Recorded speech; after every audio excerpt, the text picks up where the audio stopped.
And now on Who's Views, it's time for the latest headlines with JT and the Whotastic panel.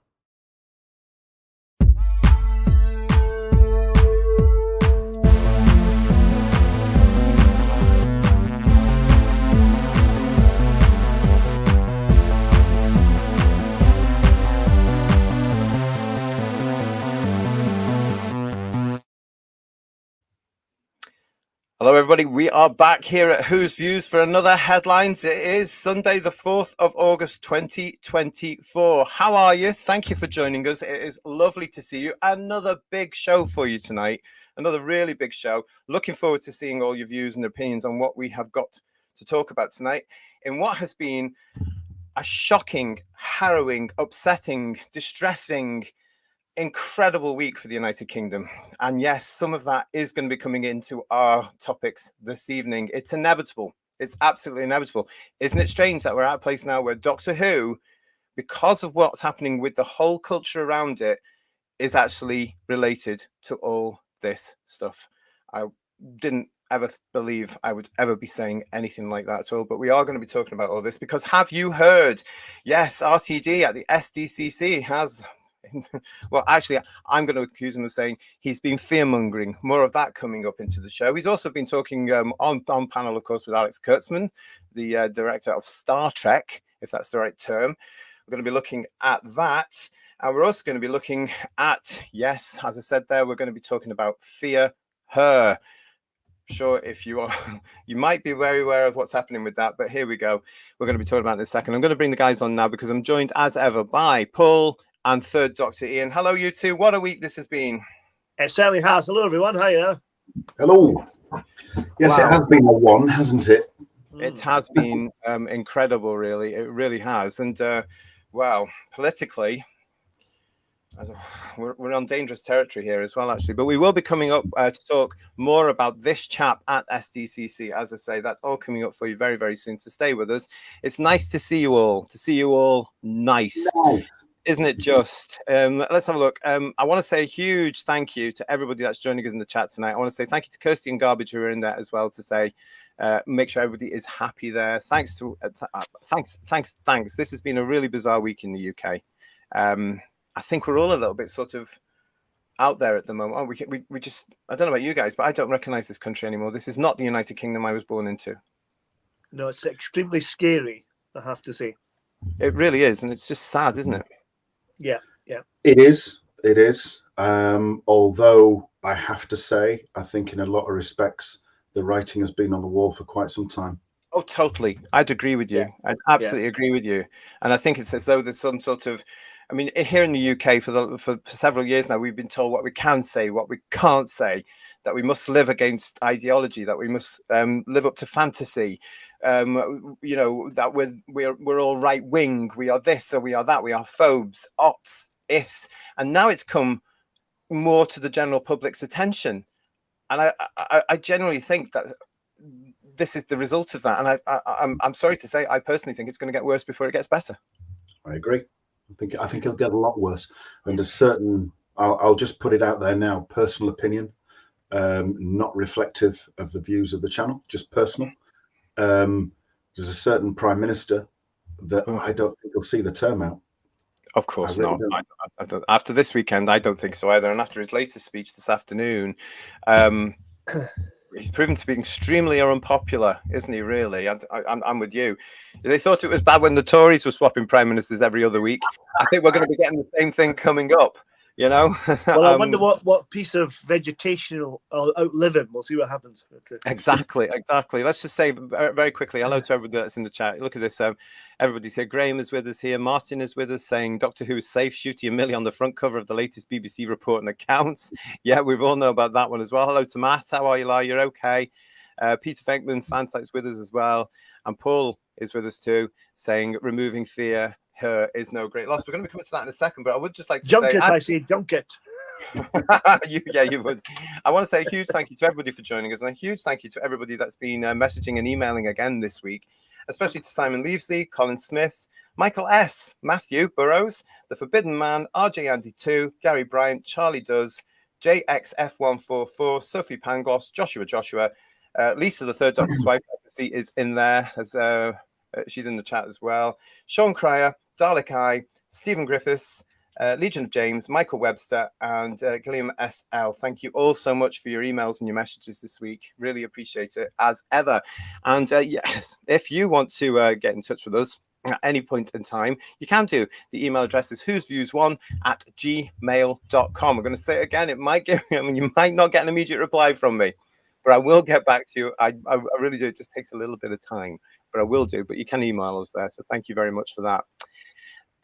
Guys, before we actually get into the big stuff I wanted to talk about, I wanted to actually just go through this rather alarming science fiction invasion that's actually going on down south at the moment. And it's this one. They are back, everybody. Yes, the Sontarans are back on Earth. Ian, what's going on here? Did you take this on a holiday with your big sad? Are we like? Yeah, you can't not, can you? Really? And a slight bit of after work in Photoshop to take out the joint in the figures. But yeah, that's our Harry and Field Major Steyer in the actual location spots for Sontaran Experiment, which was fantastic? Filmed 50 years ago this year, September, I think it was, in 1974 for transmission in 1975. And I've been before, but a long time ago, 20 odd years. But it's always a thrill. Matching up locations, my God, the thrill you get from that. It's like nothing. You're never going to see people at like EastEnders going, oh, that's where the Queen Vic was and all that rubbish. Yes, I mean that's a very Doctor Who thing to do, isn't it? Really, to go out to the locations here in the UK, because I remember doing that when I was a kid. You would go out. Oh, this is where they filmed Doctor Who, and you would try and piece things from the episodes. Yeah. Of course, we didn't have videos to watch back then, so you would. Maybe you got it wrong. Have you done it before with figures, Ian? Have you taken figures to different places for the first time? So this is going to be a start of a series of events. I can tell. Oh, maybe. I mean, that was. I know Harry crawls through some rocks and comes up, and you see him there looking towards a view of Hound Tor.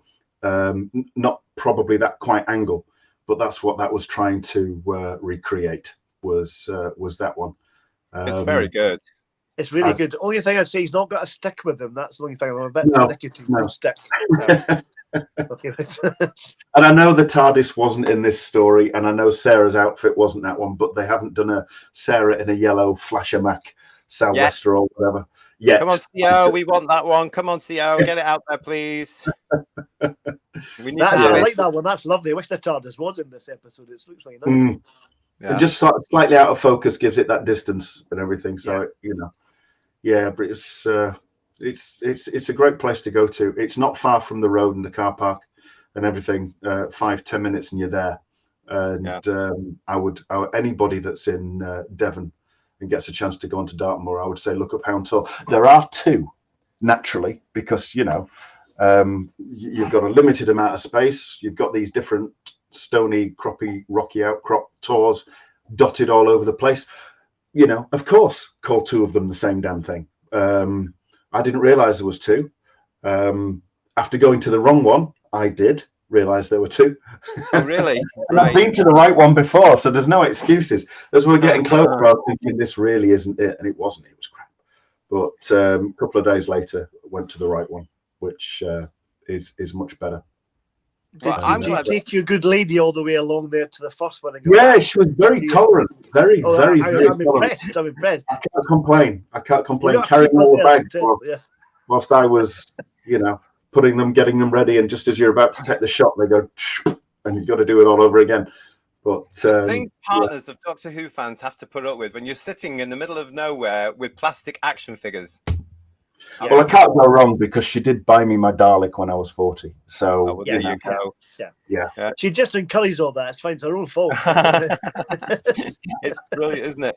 Sam's saying, thank you for all your comments on Ian's pictures here. We wanted to start the show with a bit of fun because we are going to get heavy, I am sure. But Sam was saying, I like visiting locations, but that one seems like a difficult one to find the exact spot, which is what you just saying there, wasn't it, mate? Yeah, you had to. There's a couple that are easier to line up, or there's three. There's the one towards the end where one of the Galsec astronauts is pinned to the rock whilst the Doctor fights. Oh yeah, it's scary. That is a very obvious rock. Right. Where the Sontaran scout ship is quite an easy spot as well. There's a particular piece of rock with a little gap underneath it, and it matches perfect. And where Harry is hiding behind a rock as Steyer comes, you can. It's lined up, so there's a particular rock in the distance with a shaped cutout, and finding that was a bit of a thrill because that took a bit of time. But we don't give up as Who fans, do we? No, we don't. We do not at all. We are there till the very, very bitter end on these things. As Roy Castle might say, dedication is what you need. More than dedication as well, isn't it? It's just, oh my goodness. Listen, thank you, Paul Ashworth. Thank you so much for your super chat there. 73 yards, 7.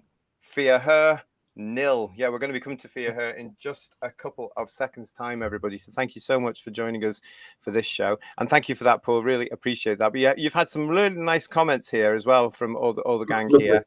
Thank you, everybody. Yeah. Kirsty, some of the comparing photos on the Insta channel. Yeah, there you go.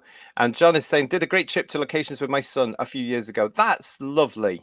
That's what it's all about. And Archibald Lazarus, it's nice to see you. Welcome to Who's Views. Not seen you here before, so welcome, welcome, welcome. We are falling over locations in North Kent. It's a big point because you're also saying lots of quarries. Are they all still there, Archibald? Are the original ones that all the gang would have gone to in the day?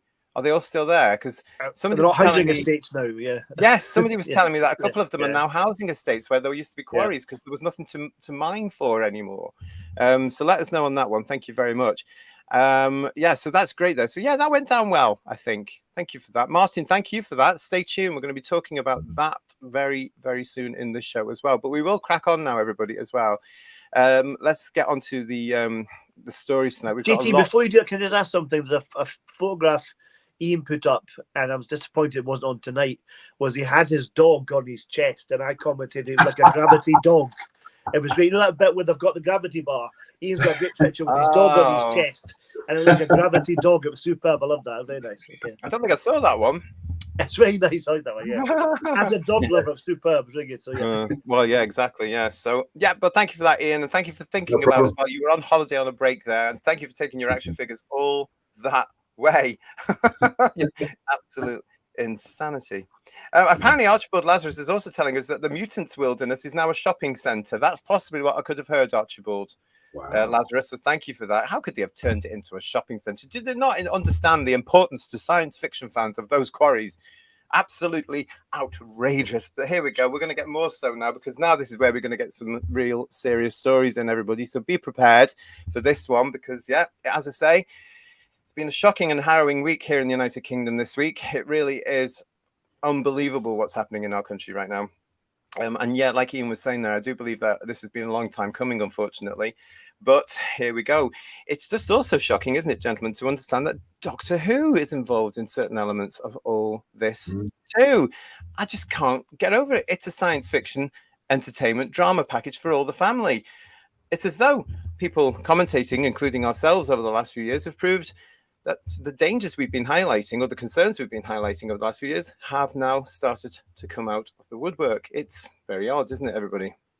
We're going to start, first of all, of course, with this big story this week here, which has been rumbling for just over a year now in the United Kingdom. And this, of course, was headlined in all the papers this week as the BBC removes Doctor Who episode with Huw Edwards cameo from iPlayer. The disgraced newsreader made a cameo in 2006, starring David Tennant and Billy Piper. So this was the episode, of course, wasn't it? Which none of us will remember. Well, it was. Come on, it was awful, wasn't it? Come on. The only bit I like it is the opening bit where the TARDIS arrives and the Doctor can't get out, so he dematerializes again and tries again. That's quite nice. But it's one of those episodes, though, like Love and Monsters, where it was there and you just forget it, wasn't it? It was one of those filler episodes I talk about occasionally, in my eyes. Well, like season 1, you mean? Yeah. So. Yeah. I think I've watched this particular episode once, and that was on transmission, and just thought, oh, that was awful. But this story, of course, is about this person. This is Huw Edwards, who was one of the highest paid guys on BBC television through BBC News, and he was the anchor, if you forgive the foreign parlance, but that's what you guys call him outside the UK. But he was the main newsreader on BBC television for years. He also not only read the news for years and years and years on things like the news at 10 for the BBC, but he was also the commentator, the chief commentator on much of our historical documentations throughout the last 20, 30 years, including Her Majesty Queen Elizabeth II's passing and then her funeral, weddings, royal weddings as well. The guy was everywhere, wasn't he? And so last year, this story came out, and this week he went to trial. So this is where we're going to get into things now, everybody. Here we go. From The Independent, the BBC has removed a Doctor Who episode featuring disgraced presenter Huw Edwards from its streaming platform iPlayer. The 62-year-old, previously the broadcaster's highest paid newsreader, pleaded guilty on Wednesday to 3 charges of making indecent photographs of children after he was sent 41 illegal images by a convicted, now apparently I can't say that word here on this platform, so you can read that particular word, the P word, Alex Williams, with 7 being of the most serious type. In one scene, a televised BBC News report is playing on a laptop in the girl's bedroom with Edwards' voice heard commentating on the Olympic torch ceremony. Suddenly, everyone sat in the stadium disappears because Chloe has drawn them while watching them at home. Edwards can be heard saying, "My God, what's going on here? The crowd has just vanished right in front of my eyes. It's impossible. Bob, can we go to you in the box? Bob, not you too." Or typical memorable dialogue there. As the ceremony draws to a close and the Doctor is trying to save the day, Tennant's character is seen on TV carrying the Olympic torch, while Edwards says in the running commentary, nobody has any idea who he is. When the Doctor makes everyone reappear, Edwards says they've reappeared. It's quite incredible. And a mystery man, we've no idea who he is, has picked up the flame. It's more than heat and light. It's hope and courage. And it's love. While the episode received widespread praise, I'll read that again because I know you're all thinking. I must have missed that. While the episode received widespread praise when it was first aired in 2006, the BBC appears to remove the episode from its streaming service, which will be iPlayer, after Edwards pleaded guilty to making indecent photographs of children. At the time of writing, a preview of the episode is still available to watch on the site, but the full episode is listed as no longer available. The Independent has contacted the BBC for comment. A BBC spokesperson said earlier this week regarding Huw Edwards, the BBC is shocked to hear the details which have emerged in court today. There can be no place for such abhorrent behaviour, and our thoughts are all with those affected. Now, I have to say before we continue that as of yesterday, on Saturday the 3rd of August, the BBC did announce, albeit gently, that what's happening with Via Her is it's being edited and redubbed with somebody else providing those lines. So that's probably going to be happening this week, and we'll be back on the iPlayer as a new version of the episode with the new newsreader actor or newsreader, whoever they're going to get, doing those lines and probably filming that bit in there as well. But that's a lot of time and energy and money just to erase this. And my question to you all in the chat and to you guys is, are we right erasing these horrific monsters here? Shouldn't we be learning from these people? What do you guys think? Well, I think it's the BBC they're quick to edit these things out, but not quick to stop it happening in the first place. That's the problem, you know. That's a very good point. Yeah, I think that's a brilliant point, to be quite honest. Yeah, very good point. It shows that the BBC's never really learned or had any desire to learn. It's been called a haven for the P word type of people, and looking at its roster of names going right back to the man who fixed it for various people all the way through to now, they've clearly not changed anything. And that statement that you read from the BBC is a bit of a lie, really, because Tim Davie came out later and confirmed that he did actually know what Edwards was accused of and what he was going to be going to trial for. So when the BBC just point out who Tim Davie is, please, Ian, just tell everybody. He's the controller of BBC BBC. He's the Director General. Director General, that's it. So he's the top bod in the BBC. Yeah. So if the top man knew all the details of what Edwards was going for, then the BBC was not surprised to hear it was just spin. And the fact that he was paid for the entire year that he was suspended and got a pay rise in that year is obscene. Yeah, we've got a lot of people in the chat saying this as well, including John Mason, who's saying to us he was given a pay rise after his dismissal. Go BBC. I mean, it was shocking to hear that. And, you know, and Talons is saying to us here, 400k plus per year. I mean, don't forget that these people outside of the day job, i.e. working within the corporation, can actually earn thousands of pounds by turning up and making speeches at dinners. Yeah, you know, I mean, that's the other sideline, isn't it, Paul? Because they're in the public eye, they're very respected. You know, it's ridiculous, really. Hello to Julianne, who's joining us here as well. Fear her, seen once, and once was too many. I totally agree. A lot of people in the chat saying, "Look, this was shocking. It was awful. It was terrible." And Legion of James is saying to us, it's absolutely sickening the level of privilege and protection these people seem to have, up to the point that there is no room to hide the truth anymore. And it's the BBC again. I mean, this is what gets me. And as you're saying there, Ian, excuse me, they're not learning. And part of this, I mean, it's the attitude within the BBC. Through this show, we have learned an awful lot about the BBC. I mean, we knew an awful lot about it anyway.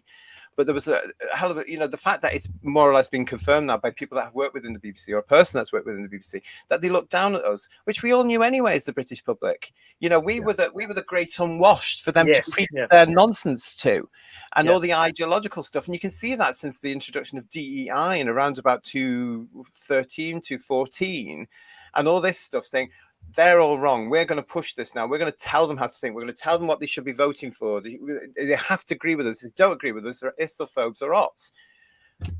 This again for the BBC. Another bad week for the BBC. Another bad, and just all this stuff that's come out. I mean, come on, shocking, isn't it?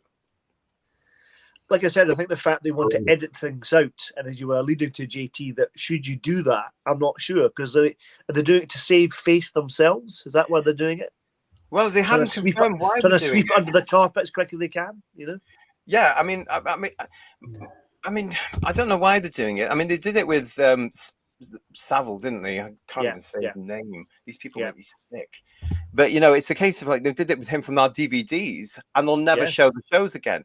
But here you've got a gentleman. I'm being kind there, aren't I? Here you've got this horrible person, basically, who's guilty of all these vile things. Are they going to go and erase everything now? The whole 20, 30-year career, whatever he had?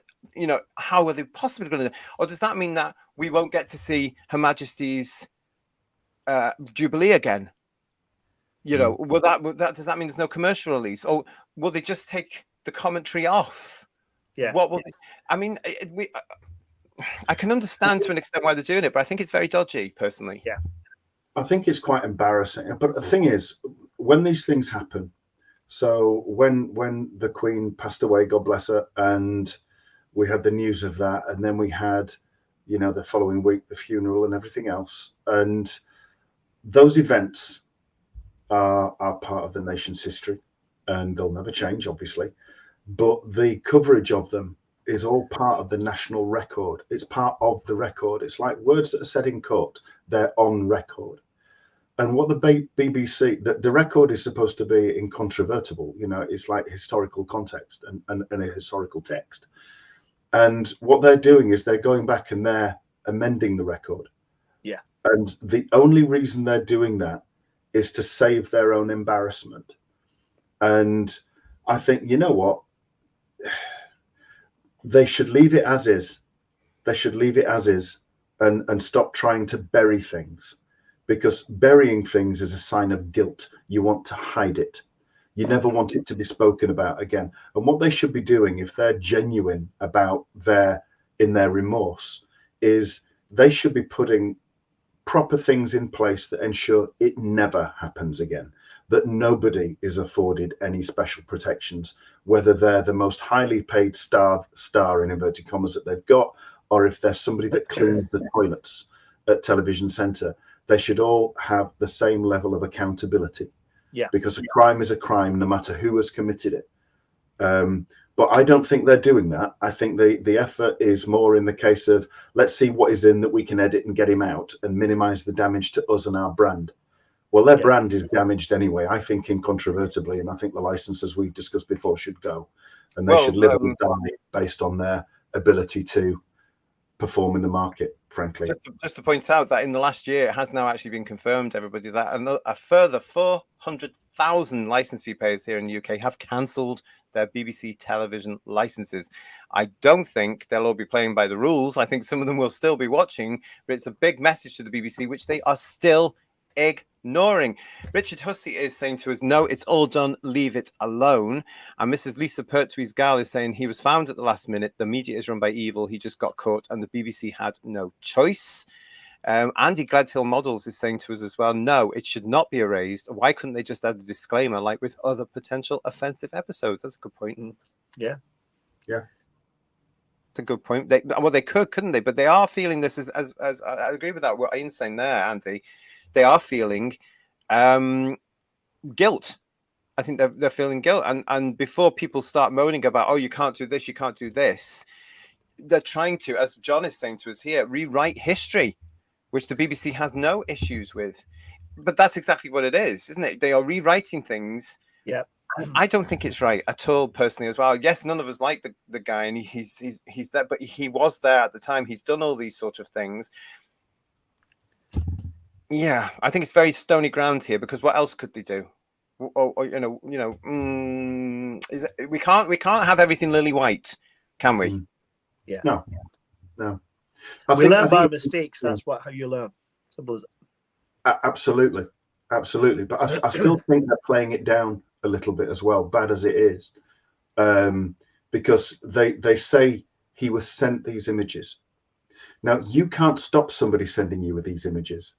It's not a crime to be sent images. It's what you do with those images. So if somebody sends you something offensive at work that breaks various rules, if they send it to you, then that's not your fault. And you can, unless you've solicited it and it can be proved, it's not your fault. You should report it, but it's not your fault. If you then go on to forward it to somebody else, or you save it or whatever, then there's the issue. So I don't think where they're reporting he was sent these 40 odd images, of which some were 7 or 8 were category A, which is a horrendous, that implies horrendous stuff done to children. Then not that any of it's good. Then the fact that he's been done for that means that he's actually done something with these images, and that is 100 times worse. But allegedly, he had paid for them, hadn't they? Allegedly. So apparently, it's all there, isn't it? It's all alleged. I mean, more will come out with the court case as it proceeds. But he has, I mean, he's a court case now. He's pled guilty, he's pled guilty, and he's quite rightly he's going down for this. They reckon he could get at least 10 to 15 years. Not enough in my it's not enough in my eyes. Paul H is asking us an interesting question here. So by this logic, would you want the full unedited Jim Will Fix It footage on the season 22 Blu-ray? We don't need to see these vile people. Yeah, I know what you're saying there, and this is where I find myself sort of not quite knowing in my own mind I mean, I don't want to see these vile people either, but to erase them from our history, I think, is dangerous, because we need to be able to see, because I don't think in this sort of case the BBC has learned from what they've had. I mean, look at the amount of people from the 70s, for example, and the 80s that we've been down this route. Some of them are in jail now, some of them have passed. And it's as though it's like Paul, that somebody was saying there, that these people in show business can be protected. They can try and keep hush. Yeah. And I think sometimes we should be saying to look how high these people were and look how far they fell because of the ignorance surrounding them. That's the danger. Yeah, but I know what you're saying, Paul. Would you want to see the full unedited Jim Will Fix It footage? Well, it's on the Two Doctors DVD, and I've never gone to look at it. I've never gone to look at it. Never gone to look at it. On the Blu-ray, they've edited them out completely, and they've made it a proper episode on the Blu-ray box set, which is quite nice. So have they? Yeah. Have they? Right. Okay. That's interesting. I think if you go back, if somebody had blown the whistle on Huw Edwards a year and a half ago, say, or 2 years ago, I think the BBC would have sacked them. Not Huw Edwards, the whistleblower. Or dismissed it. And the thing is, plenty of people knew about Jimmy Savile in the 60s and 70s, and plenty of people tried to blow the whistle on Jimmy Savile in the 60s and 70s, and they weren't listened to. So it shows you 60s, 70s, 80s, 90s, noughties, 10s and 20s. That's 60 odd years that this same institution has not altered the way it deals with people that are accused of those kind of particular crimes. Yeah. And there's no change whatsoever. Paul H is also saying to us here, they are supposed to be redubbing the commentary for royal events. Oh, why waste the time? Either just take him off and put text in there, or as somebody was saying before, just put in the blooming what do you call it, disclaimer at the beginning. If they're going to get someone else to do it, they better make sure they're properly screened before they do it. Well, can you imagine? Yeah, they get somebody else in, and 3 or 4 years later, they're going to be constantly going back and re-editing an 100+ year archive now. You know, what happens if you find somebody that did the World War II Pathé News commentary was actually, you know, one of the founders that they've got a statue of outside Television Centre was apparently one of those allegedly. Can they keep that statue there? I mean, one of those Fathers for Justice got done trying to hit it with a hammer and chisel, didn't he? But do they keep that statue if they're doing this? Where does it stop? Where does this taking a moral stand stop? Yeah, Paul Holgate there was also telling us that he's actually, I can't find your chat now because the chat is moving very quickly on this particular subject, of course, but there it is. Paul made a complaint to the BBC last week, commenting on this newsreader bullying on Strictly and a groomer in charge of Doctor Who, allegedly, and I haven't had a reply yet, and neither will you. You will not get a reply. You might get a standard one like I got here on behalf of Who's Views earlier this year, where I complained about RTD's ranting, and they just washed their hands. He's not a BBC employee. He's employed by an independent source, i.e. Bad Wolf. So you probably won't. And at the moment, I believe they are getting quite a lot of complaints over the very topics that you've done there as well. So, Paul, if you do get a reply, do let us know here on Who's Views. We're very interested. But I don't think you will at the moment. I think it's again about this bubble, Paul. On a real selfish note, there's a massive gap in my childhood completely gone. And I know they should have been caught well before this happened, all of them. And it's a tragedy. I mean, you can't watch any program from the 70s without someone popping up and spoiling the whole show, which is really, it's tragic. It really is. Yeah, it is awful, isn't it? I mean, I loved Jimmel's Fix It as a kid, and it was part of that Saturday night that involved Doctor Who. You know, the results: Basil Brush, Doctor Who, Jimmel Fix It, and then on to the Generation Game, where the BBC ruled Saturday nights. But you know, you'd have other programs. You'd have Rolf Harris on his various shows. I loved It's a Knockout, which I think was on a Friday night. Stuart Hall. You can't watch those anymore. I love Stuart Hall's phoned in football. He was one of the Radio 2 or Radio 5 Live's football commentators. So at the end, at full score time, he would give his match report. He was also the lead presenter for years and years and years on the BBC's Look Northwest evening show when they used to do those at 6 o'clock. I mean, all these people now, I mean, it just goes to suggest we're not free of all this either, you know, and I mean, I did notice, I've warned before about this as well. I have noticed that there were certain people coming out trying to defend him, saying he has rights, he has this, he's part of this acronym. Shocking, disgusting, unbelievable. Just get in that corner, you idiots. How dare you? Babette Bombshell. He didn't give a damn about the rights of the children on those photos. No. Babette Bombshell. It's illegal, it's simple as that. You know? It's a bigger cultural problem than the BBC. It's absolutely rife in both the entertainment industry, organised religion, and politics. It's everywhere now, isn't it? Richard Brooks amending records. That's what Winston Smith did in 1984. You're right. Graham is saying, totally agree with you, Ian. And Lynn Hobday, hiya, Lynn. Nice to see you. Well said. It's far too late.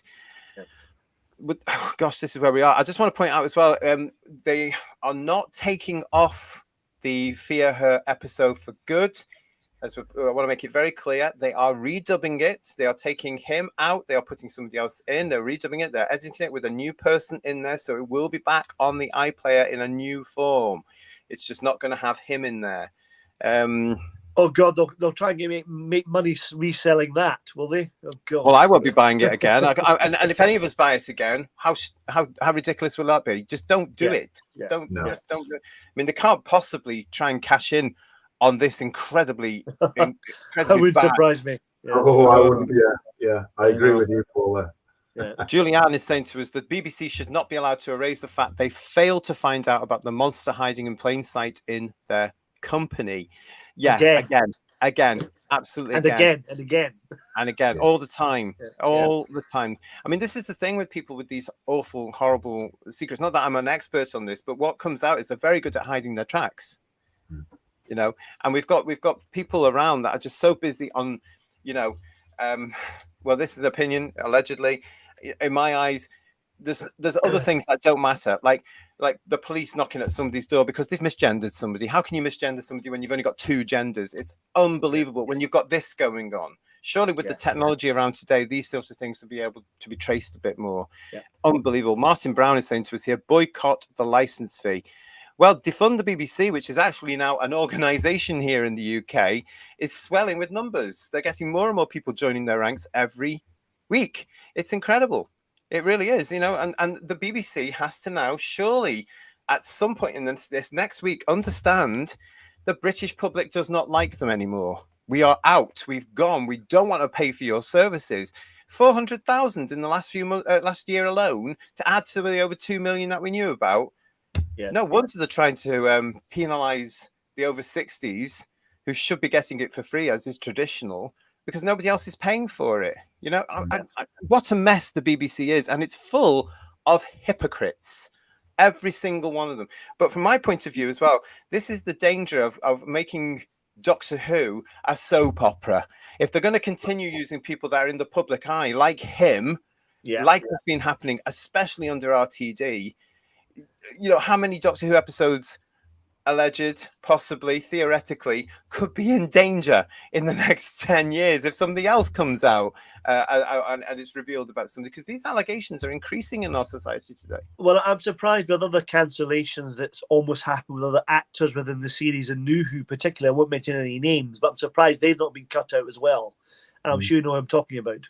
Yeah. I just don't understand why, you know, when you get a job now, I don't know what it's like for everybody abroad, but in the United Kingdom, you have to go through a series of checks. And it's really difficult to even try and get an interview when you're applying for jobs in the United Kingdom now, because you go through this sort of white word thing. It's all online. You don't get to see anybody anymore. You don't do that. Even if you apply, you may never hear back because your application might not get through all this nonsense that you have to get through. It's ridiculous. So they're losing out on millions of good people in work who end up doing nothing. Right? Because they're not getting the breaks. But when you do get that interview and you start to go through the HR process when you're offered a position, you have to go through all this criteria of being checked. You know, they get your references. They do this. Does this not happen anymore at the BBC? Is it down to which box you tick? No, it's allegedly an exclusive club for peas, obviously. So, allegedly. It seems that way. Yeah. It's shocking though, isn't it?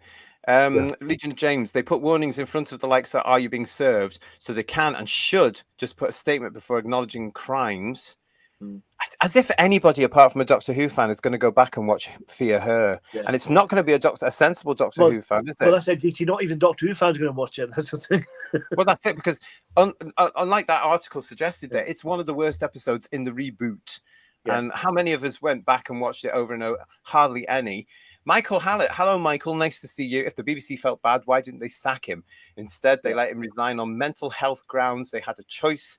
So do we when it comes to the license fee here. They were trying to save face, allegedly. That's what they were trying to do. Is it not wanting to defend the BBC on this, or frankly anything anymore?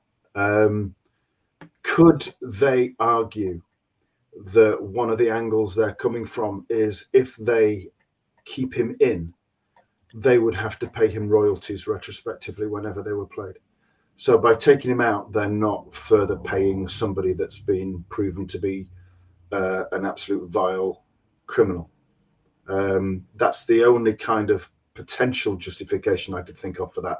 Or could they argue that any fee he would have earned from it being from any repeats goes to a child protection charity, because I can't imagine Huw Edwards would try and take legal action to stop that, frankly. No. You know, that might be a better way. We'll keep him in, and whenever it's played, any royalties go to a child protection charity rather than covering it up. Maybe. I don't know. Let me just say again, as well, you're quite right, Ian, but let me just make it clear yet again to Divining Dragon here, they have not dropped the episode for good. They are redubbing the episode. They are taking him out and replacing him with somebody else. It will be back on the iPlayer. I've got to make that very crystal clear. It is not being axed. It is not coming out of the Doctor Who series. It will be there, but with the bits with him in, dubbed with another person. Got to make that very, very clear. Spread the word, because it's not being dropped completely. We couldn't get that lucky, could we? Let's be fair. So. No. Hopefully Mark Ayres isn't also going to add the Benny Hill theme to it anyway, although it would probably suit her and improve it. Probably a little bit more. For sure, yeah. A little bit more. Gosh, yeah. I mean, crikey, yeah. Unfortunately, though, of course, and this is a really another dodgy subject, a really harrowing story. That was not the only Doctor Who news item this week. We're going to have to talk about it because, right, headlines here on Who's Views. This is headlines. We do talk on this particular show about all the news items that are affecting Doctor Who, and this one has, oh my God, I can't believe we're talking about this, but this has affected the world of Doctor Who in the most bizarre way possible. We're coming up to the week's anniversary of a horrendous murder. 3 horrendous murders in Southport in England. Oh my goodness. Yeah. Before I say anything on this, I want to express my feelings. It's an absolute tragedy what happened to the 3 little girls at this dance club, and I'm gobsmacked it happened. It's awful. Disgusting. This is news we were all waking up to last Monday, because it happened last Monday morning. We all share that. Yeah. The monster we do. The monster that was responsible for this is 17. I am not going to be showing any images of this monster. I am not going to be mentioning his name. I will not give him that coverage. I refuse, because the boy is a monster. 17 years old. Unfortunately for us as Doctor Who fans, he has a very slight Doctor Who connection, because a few years ago he was involved in the BBC's Children in Need charity campaign. The irony. And in that, he was taking part in a Doctor Who related publicity drive, sketch, whatever you want to call it, in which he played the 10th Doctor. And the press has got hold of this, of course, and some of them have run with it. And again, the BBC. They are going to, because it just also shows you just how the press in general view Doctor Who now. It's something that can be not protected anymore, and it can be, got at. But they're not suggesting, though, the press, as far as I'm aware, that what happened was inspired by Doctor Who, though, is it? I mean, no, they're not. No, it's not. But the fact that he was in this is what they've got hold of, and they've run with it. I mean, you're walking into the newsagent or into your local supermarket, and where the newspapers are, suddenly you've got this monster dressed as the 10th Doctor with the TARDIS very clearly behind him, and the headline, and it was it's heartbreaking. It's heartbreaking because the effect that's had. I mean, yeah. I mean, we haven't found any motive so far why it happened. They've not expressed that yet. They've not come. Well, to be honest, I don't even care what his motive is. I think I'm at the point now where I really think that the death sentence needs to be returned to the United Kingdom, and I don't care what the bleeding hearts say. People like this need to be put to that. No, I agree, but there must be a reason for it. It's not just a random thing. There must be a motive or something that triggered it to happen. I think. I think so. I do wonder, though, what we've been doing in this country. It's not the first time I've thought this. What we've been doing in this country to generate the situations that we've got right now. Because he was born in this country, but the initial reports tried to make out that he was a Welshman, because he was born in Wales. So you naturally imagine somebody white, Welsh called Die or something like that, not wanting to stereotype. So that they like to send you off on these paths, and then they say, all right, his parents were from Rwanda, which is 90% Christian, you know, and everything. Great, you know, people convert. And there's been hints of what he was shouting as he was pinned down and the police arrived, which was not of Christian origin, shall we say, but we don't know the truth of that yet. They kept a lot of his details secret because they said he was 17. He's 18 this week. So yes, he's 17 technically, but he's 18 this week. So, you know, he was in his 18th year. Let's put it that way, because on your 18th birthday, you start your 19th year, don't you? So he was in his 18th year. Yeah. And it again, I don't know 100% of the truth of this yet, and it will come out. But apparently, there's some reports have said that his dad was involved in the Rwandan genocide. Now, if that's the case, why are we bringing these kind of people here? Because what are they instilling in their children about the value of life of other people? And you just have so many questions that we just aren't get. And I know he was eventually named, quite rightly, I think, by a judge because there'd been so much online chatter. But you know what? They named well before the age of 18 the people that killed Jamie Bulger, and you know, there's no question of guilt here. Who did it? Let's just put this into context now, because I am not going to put up on screen this. I will read this, but I'm not going to read out his name because I refuse. Simple as that. This is from the dailymail.co.uk, who was, in my eyes, the paper that, or the online source that broke this story. This is from the 2nd of August, and it was written by James Fielding, Cameron Charters, and Richard Marsden. The teenager accused of murdering 3 young girls at a Taylor Swift-themed dance event once starred as Doctor Who in a BBC Children in Need advert. It can be revealed. Footage unearthed by Mail Online shows him, then aged 11, emerging from the TARDIS in David Tennant's trademark trench coat and tie before urging the nation to help children by getting involved in fundraising. The clip featuring this boy, filmed in Blackpool in 2018, was deleted earlier today by both the BBC and the Ology Child Talent Agency that represented him. A source at the corporation said Children in Need has no relationship to. The individual was contracted by the BBC for the campaign video through a casting agency in 2018 and has never had any affiliation with any of our funded projects. The individual, now 17, appeared in court on Thursday, charged with the murders. But footage unearthed by Mail Online shows the individual very clearly on this, but it has now been taken away. The individual was contracted by the BBC for the campaign video through a casting agency, was what the BBC wanted to make very clear. So I feel it's my responsibility to read that bit out for you. But as I say, I'm not going to put anything up on screen for you. There was also the accusation of a further 10 attempted murders, as well as the dance teachers that were there. Anyway, but it's the fact that is there's a teeniest link with Doctor Who there that got the press of the nation, and that's what threw me, and that's what I thought, right, we've got to talk about that on this particular show, because I just thought, oh my goodness, what's going on here? What this is insane. You know, again, not that the BBC you would think could cock this up anymore, but I saw one interview that was referring to this, and obviously the murders of children is horrific, and they were saying it was the worst since Dunblane. Where, you know, for those that don't know, in Scotland, an absolute lunatic went in with a gun, and was it 16 children? It was about 96, because it was just before the McGann thing, which got impacted by it, wasn't it? And at least one teacher.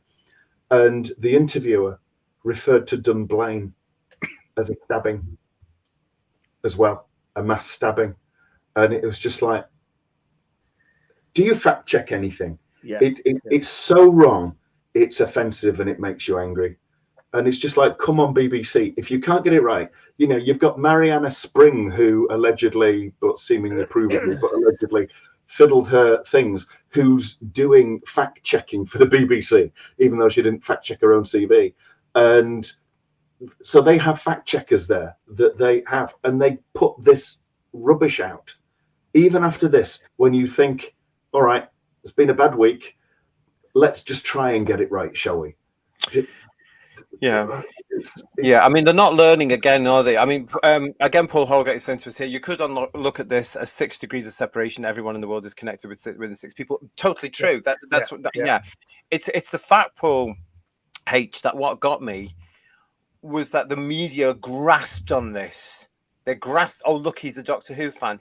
I don't think he even was. And that's what shocked me the most, to be able to say, hang on a minute, no, we've got to speak out against this, because this has nothing to do with fandom. Fandom's got its own issues right now. We don't need this on top of us as well. And it was on the front page of every paper on Friday. I was looking at it all, and it was hurtful. I just thought, no, this is not representative of what is going on. And for the BBC just to say, oh, it was nothing to do with us, they could have acted on our behalf to say, this is nothing to do with Doctor Who fandom. He wasn't a fan. He was just hired for this. That's all. You know what I mean? They didn't stand up for us at all.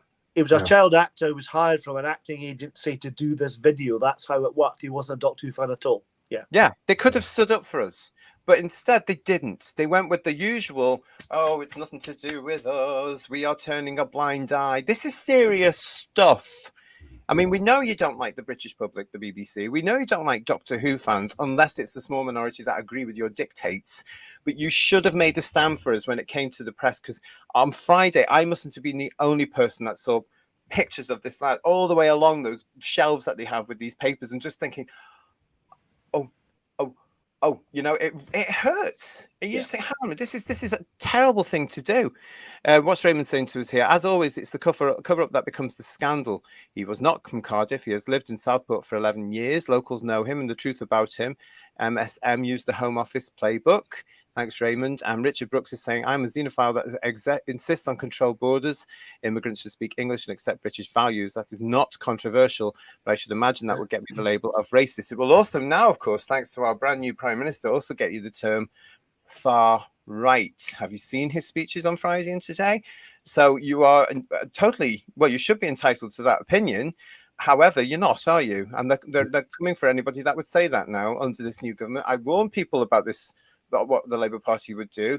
Compelled speech is coming in, and this excuse this week of what's been going on in the country is the way they're going to bring all this in.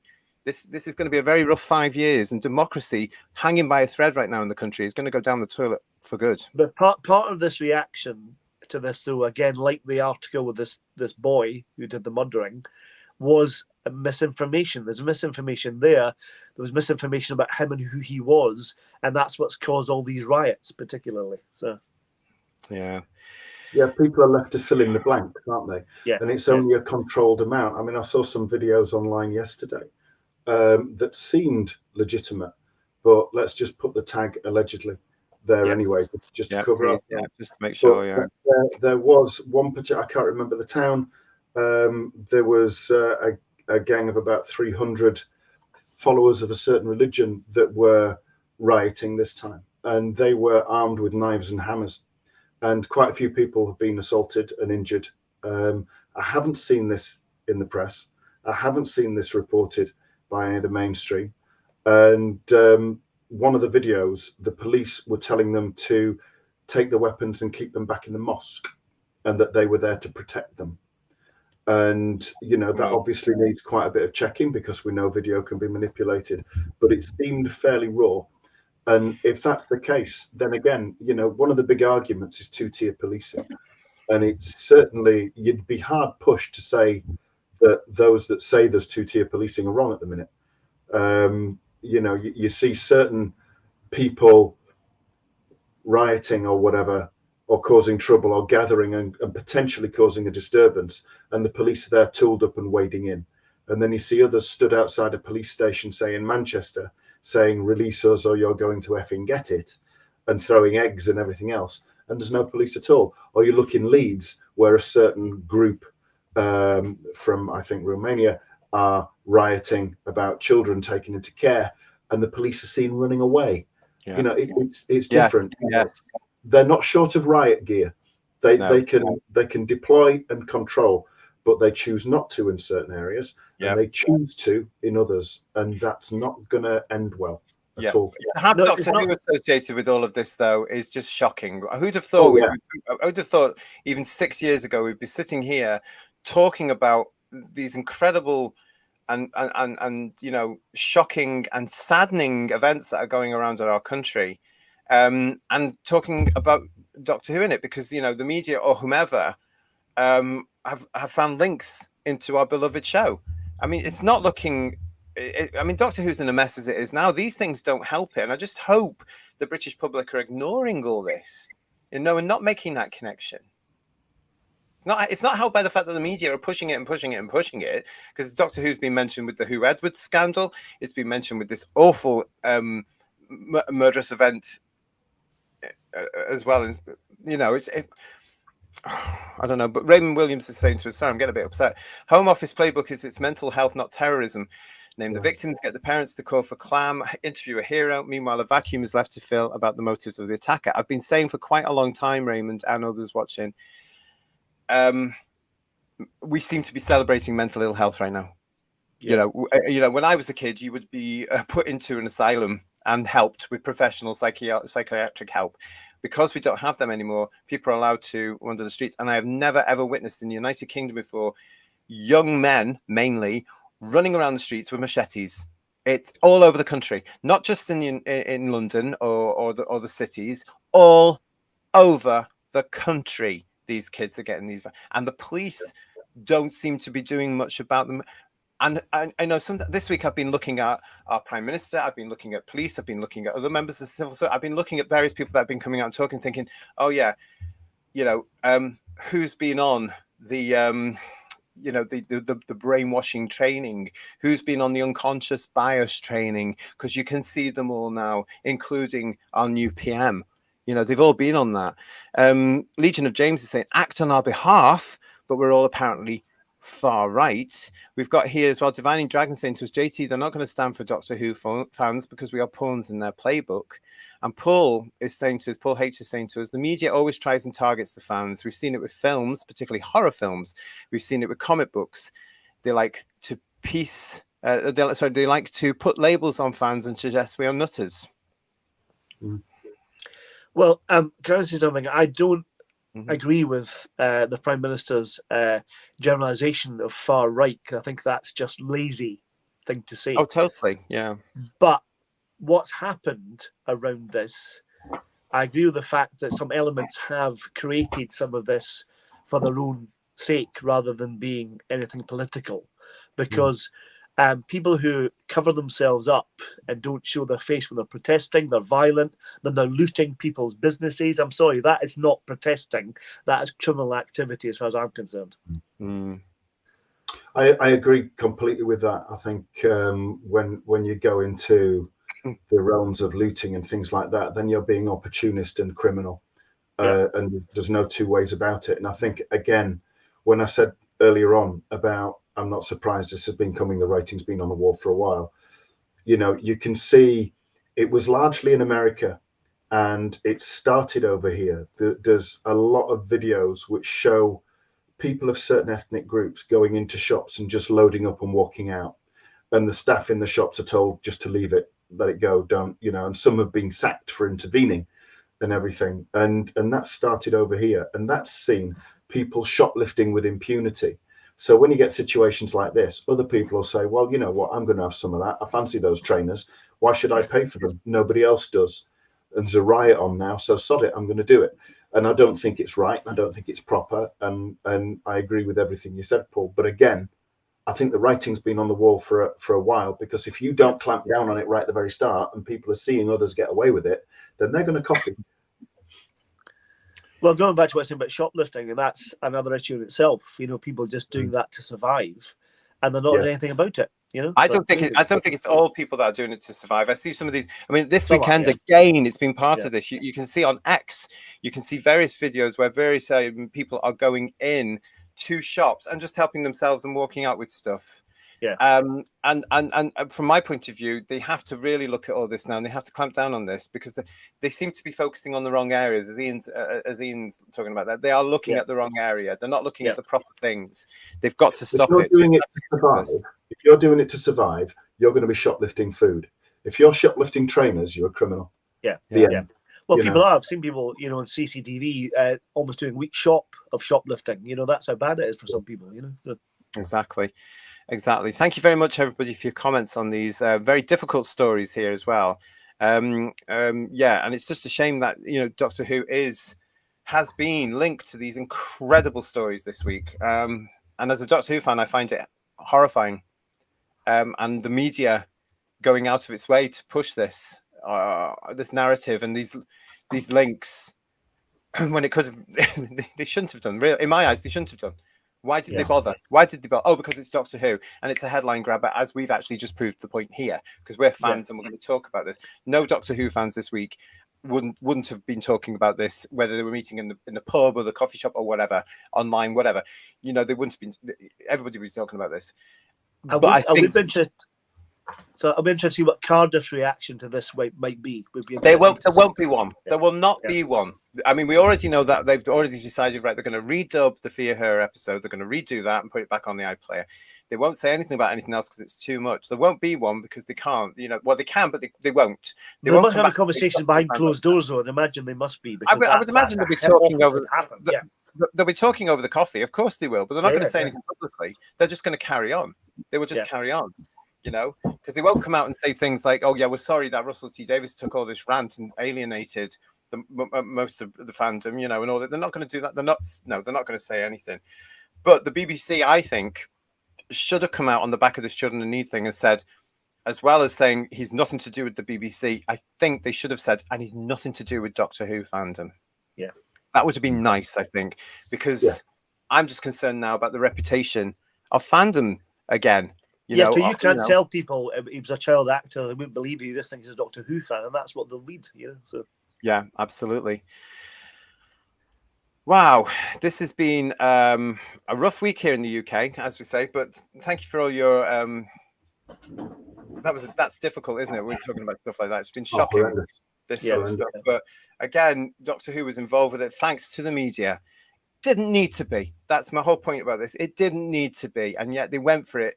Because it's Doctor Who, and from my point of view, this is how the media now looks at Doctor Who again. It can be used in a very detrimental way because nobody cares about it. That's where Doctor Who is now. Oh, goodness me! Right, let's move on. Let's move on and go through this now, shall we? Okay, let's get on to this. This is the Sdcc, where last weekend, of course. These two, Ncuti Gatwa and Millie Gibson, made their appearance at the Sdcc. We remember we talked about that last week on our headline show. Yes. Oh, good. This is much cheerier. Well, slightly. One bit of news that we didn't get time to talk about last week was this particular one from Variety, of course, on the panel that Russell T Davies, Millie Gibson and Ncuti Gatwa sat on. At the Doctor Who Comic Con panel, Millie Gibson announced that the Little Mermaid star Jonah Huw King will join the cast of season 2 as a new character who is part of Ruby's journey. Have I said his name right? Jonah Huw King. I've never heard of him. I think so. Yeah. So have you guys heard of him? No. I've heard Little Mermaid. That's about it. So. Yeah, another flop for Disney, wasn't it? I think so. Yes. Yeah. Was that a live action version? The live action one. Yeah. I've not seen it, but I've heard of it. Yeah. Yeah, apparently that was a big flop for them as well, which is they did a race swap, didn't they? Yeah. They did that with Snow White as well, didn't they? Yeah, I think so. Yeah, absolutely. So that's Jonah Huw King. That was just another little bit of news for you that is coming your way. The other thing that was released this week by BBC Studios on the BBC Doctor Who platforms was, of course, the meeting of these two at Sdcc. We did touch a bit on this last week. The whole interview is now, or the whole presentation, whatever you want to call it, is now available on the Tube of Who on the BBC's platforms. And my God, what a difficult watch it is. Yes. It took me 4 attempts to get through it because it was excruciatingly bad. It's the meeting of two geniuses, allegedly. It was the meeting of two incredible egos patting each other on the back and telling each other how brilliant they are. I wouldn't have been able to sit in the room with this lot, because this is the panel. And this is the amount of people there. Not that many in my eyes. I don't know if that's the standard. Yeah, they're all cardboard cutouts. I said it before. Yeah. But yeah, there was a lot of nonsense that came through with this particular thing as well. If you have managed to watch it, you deserve a Blue Peter badge, quite frankly, because it was so difficult to get through. But yeah, it was all about this whole thing about the friendship, wasn't it, between Star Trek and Doctor Who, and the Friendship Day and all this nonsense, all this guffy hippie nonsense that goes on these days. There was an awful lot they were talking about as well, but it was very shallow. I don't know if you guys saw that. It was very hollow. And sometimes I got the impression that Kurtzman's sitting there going, who are you again? Yeah, definitely that. I was like, he must have had a name badge on to remind him who he was, I'm sure. Well, they did at the front. But this is the person as well. This is Keisha Hatchett, who was hosting this particular panel. And in my opinion, also asked some really safe and dull questions. If you've got these two on a panel, I'm afraid I would have been asking things like, what do you think about your plummeting ratings? Why are people not watching into you? Why are you insistent on putting agendas in the show? Blah, blah, blah. And that's one of the reasons why I'll never get the gig again. Which is a shame. Yeah. But it's questions that people want to know, you know? Yeah. And all they did was the usual thing. And why is she wearing a face mask? What I is was just thinking that, Yeah. What is she doing wearing a mask? If you are in the chat just now and you're in America, why? What's going on there? Because you hardly see people in the UK wearing those things anymore. We're what, 4 years after the event? I just don't understand. Keisha, if you come across this, whosviews1@gmail.com, why are you wearing a mask, darling? It doesn't do anything. It's not going to protect you from any sort of bug or virus going around the planet at all. It's not going to do it. Delusional person. Right. So, but this whole thing comes across to me as just pandering to an audience, probably all of whom use pronouns. You know what I'm saying? And most of them possibly in that room. Ooh, controversial. Anyway, I want to go through some of the stuff with you. I will come to you in the chat very soon, but I want to go through some of this in. I want to get the guys' points of view on what they were saying. There were some interesting points I did think as well. They were asked... They said things like they approach their stories and develop the friendships that really resonate with the audience. And I'm thinking at that point, what audience? Because the audience is both Star Trek and Doctor Who. Doctor Who is more or less non-existent. Star Trek, I believe it's going down, depending on which version you're watching. Who does it resonate with? I'm not quite sure. So there was all that thing. And then, so this is Kurtzman saying, I approach these stories and develop these friendships that really resonate with the audience. Really? And then RTD does butt in, which is really annoying because I wanted to hear Kurtzman getting to the point he wanted to make, but RTD butted in at that point. How do you manage those hours? I was really annoyed at that. If I was the interviewer, I would say, can you hold that question for a minute? Kurtzman, can you finish what you're saying there? So again, he was saying, I approach these stories and develop these friendships that really resonate with the audience. And he's going to continue. And then Davies butts in and says, how on earth do you manage all those hours? Which detracts from the answer. Yeah. What a stupid... It's as though Davies was going, oh, no, you can't go down that route. You can't talk about audiences. Deflect. Does that make sense? I was just like, oh, that my does make sense. Yeah. And the other thing that Kurtzman said that I was very, very interested in is Hollywood is a very effed up place. Well, who got it like that then? Yeah, no shit Sherlock there, I have to say. Yeah. I mean, again, it's the hypocrisy of these people. You know, the reason it's effed up, to use your vernacular, Mr. Kurtzman, is simply because you guys made it like that. You know, it's as simple as that. The radical left came in, and that was it. End of story. I mean, it went completely weird, didn't it? That was what goes on there. A question was asked. Both shows have dedicated and global fandoms. As fans yourselves, what does fandom mean to you? Okay, both shows have dedicated and global fandoms. As fans yourselves, what does fandom mean to you? So it's Kurtzman has to think about it and say, oh, it's a complicated question. He can't answer it. He doesn't know how to answer it. Because there's no fandom, they've all gone. It's a complicated question, he says. It's not a complicated question, is it? You know, it's really not. RTD saved him though. Hello, Rick Storm. Welcome to the show. Welcome to Whose Views. It's nice to see you. Thank you very much for joining us. RTD saved him by saying, going on about 8-year-olds. So he talks at this point about merchandise and how he's overlooking the merchandise. And then he realizes he's talking waffle. And he says, oh, it's not just about merchandise though, is it? But the importance of 8-year-olds. Everything has to be right for 8-year-olds. So everything has to be absolutely perfect for 8-year-olds. And the fact that, you know, this is the show title for headlines tonight. This is what got me when RTD says there's nothing worse than when your favorite show disappoints you, you know? That's what he said. There's nothing that worse. The truth. It's nothing worse than when your favorite show disappoints you, you know? RTD, yes, we know, because our favorite show, Doctor Who, has been disappointing us now for several years, and your reiteration, your new version, hasn't helped that as well, you know. So for him to say that, again, I'm just thinking, hang on a second. That's real lack of awareness, isn't it? You know, and what's going It's on. shameless, isn't it? Yeah. Absolutely shameless. Yeah. Richard saying to us, Hollywood stars like Mark Hamill and George Takei are having a breakdown. They have been for years, love. And Leo James Ward is saying, just to say, all concerned, this is such a lovely chat community. Oh, the frankness but constructive conversation is the best way to understand the forces that seem to be working against us. And that's nice to know, because I was actually, you know, saying just today to a friend of mine, the fact is that so many people are being cancelled or silenced or erased or whatever.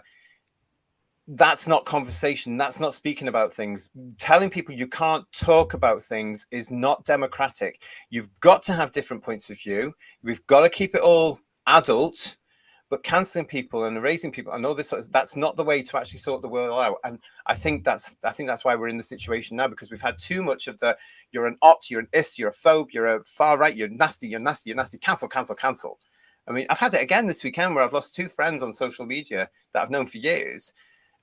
Simply because I commented about a particular individual in the Olympics getting into the boxing ring who has chromosomes of a man. And I commented that person shouldn't be in the ring. So, of course, then I'm an otanist again. So they've got rid of that. So thank you for that, Leo. It does mean a lot. We do try here on Whose Views to do that. So thank you very much. Don't get me started on that boxing match, for goodness sake. No, it's nothing to do with Doctor Who, so we won't talk about it at the moment. Rio O'Rourke. Oh, I'm not me. I've just sat down at someone's workspace and decided to contribute my opinions. Okay, nice to see you. Please do. Nice to see you. Please do. And my name is Charlie. It's nice to see you again. Fandom equals people who don't watch your shows. Yes, this is the real bizarre point of this whole thing with though. You know, we are talking about this part, the Kurtzman meets Davies panel. Do you know, years and years ago, I would have been quite excited if somebody like Rick Bergman had sat down with John Nathan Turner or something like that. That would have excited me to be able to say the meeting of the shows, the meeting of the legacies, to say, all right, okay, we're doing this or whatever.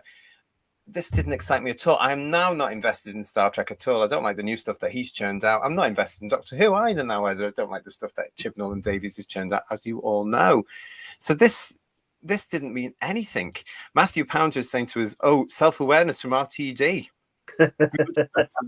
Yeah, he doesn't know what it means. That's the thing. Yeah. And Chris is saying, Chris Lawley, hi Chris. Kurtzman is a grifter who destroyed Star Trek. Yeah, so you know, it's all these things. Sorry, when they're referring to writing these friendships, do they mean the friendships between the characters in their shows? Because they're not writing any friendships between other shows, are they? So is that what he's referring to? Writing about the friendships between the characters, say, like on the Enterprise and the right?